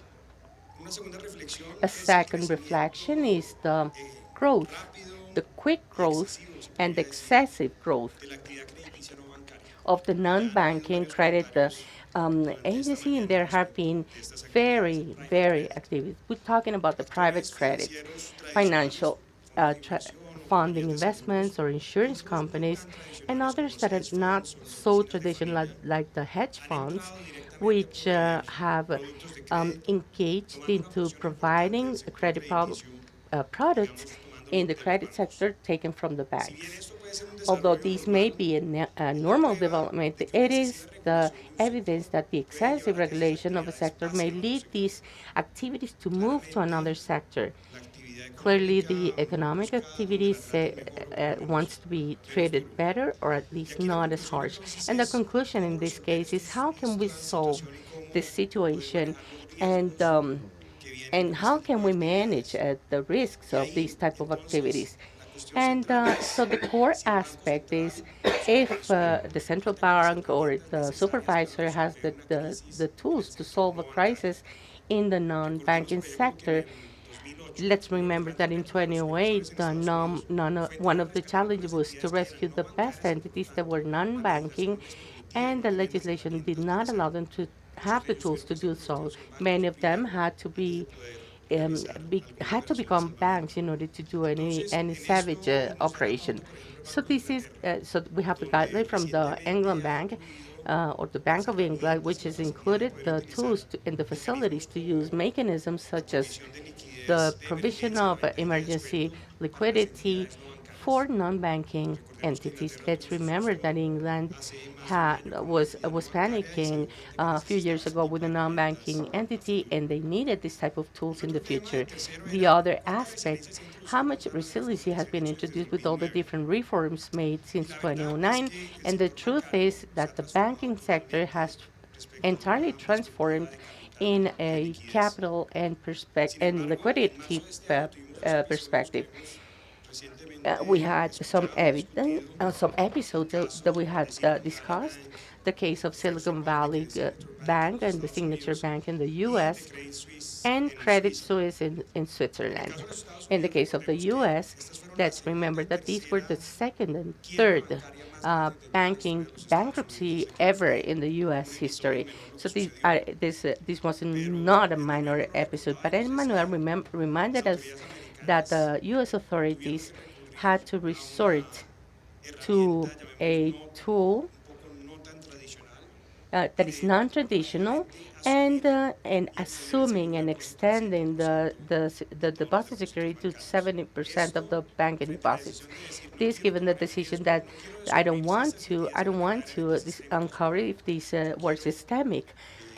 I want to resolve the problem in advance, but not using the mechanisms that were created from the financial crisis to avoid these type of situations. In the case of Credit Suisse, although the bail-in was done, the resolution mechanism was not used corresponding to financial identity. So we don't know if the resolution framework and all the norms that we have established for the trick to fail are effective today. We still don't have the evidence that a systemic entity can be resolved effectively with the resolution mechanisms established since 2009. I want to briefly give you my other observation in terms of the regulation. Considering the efficiency, the productivity, and the economic benefit in general, as indicated by the superintendent this morning. So I think that this is a fundamental question that we need to solve. The book contains a very persuasive discussion of the benefits of regulation and the major risks and costs that a non-regulated sector entails.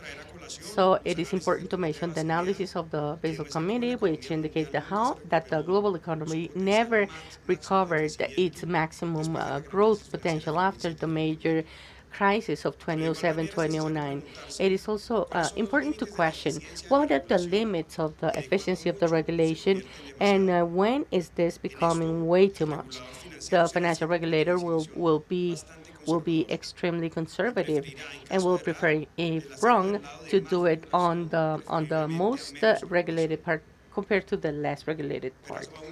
But even accepting this, I think it is necessary to accept the need to do a fair and adequate analysis of the cost-benefit function of the regulations.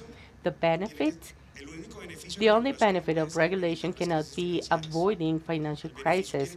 The benefit has to be measured with respect to the efficiency and efficacy of the financial sector, its possibility to provide funding to the economy, adequately manage savings, providing efficient payments, and in general to complying its main function. So I want to bring this to the table. As mentioned, the Federal Reserve and other American regulators have recently suggested the implementation of Basel III in the U.S. The proposals have been controversial because the impact thereof may be 20 to 50% with respect to the current capital levels of the largest American banks.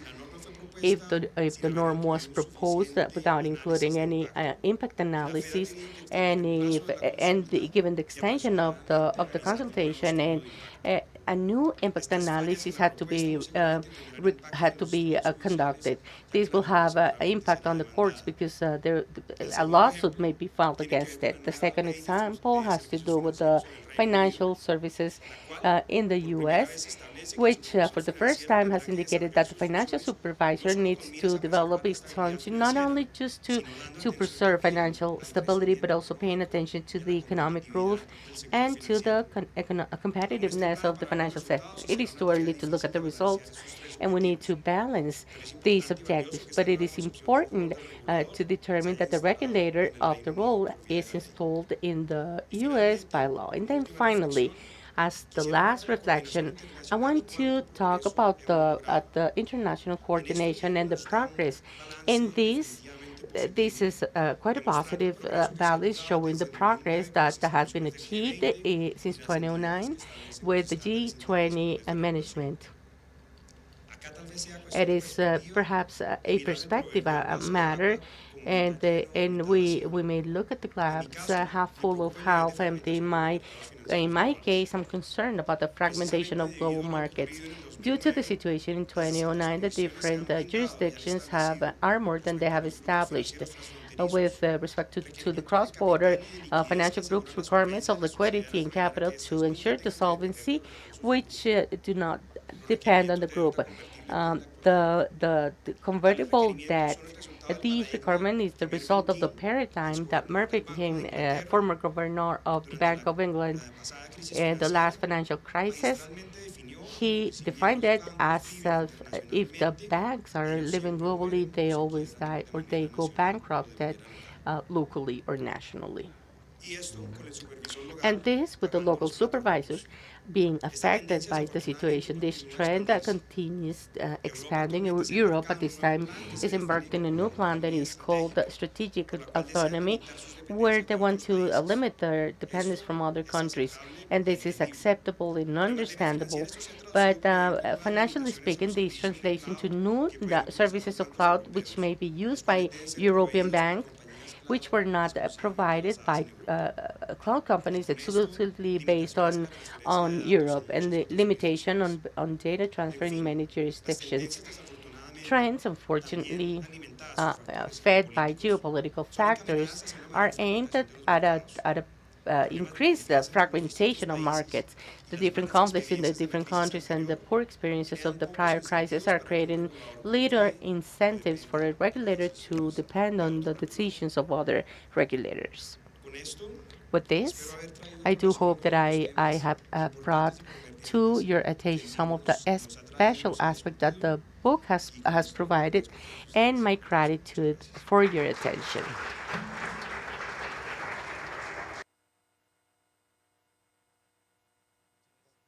Thank you, Andres. Thank you to all our attendees, and where we're launching the Spanish version of the principles of the book called Principles of Financial Regulation. My gratitude to all of you, and on behalf of Universidad Javeriana, and on behalf of Bancolombia, and all those involved in the project, we wish you a very good afternoon and to go back home safely. Have a nice lunch.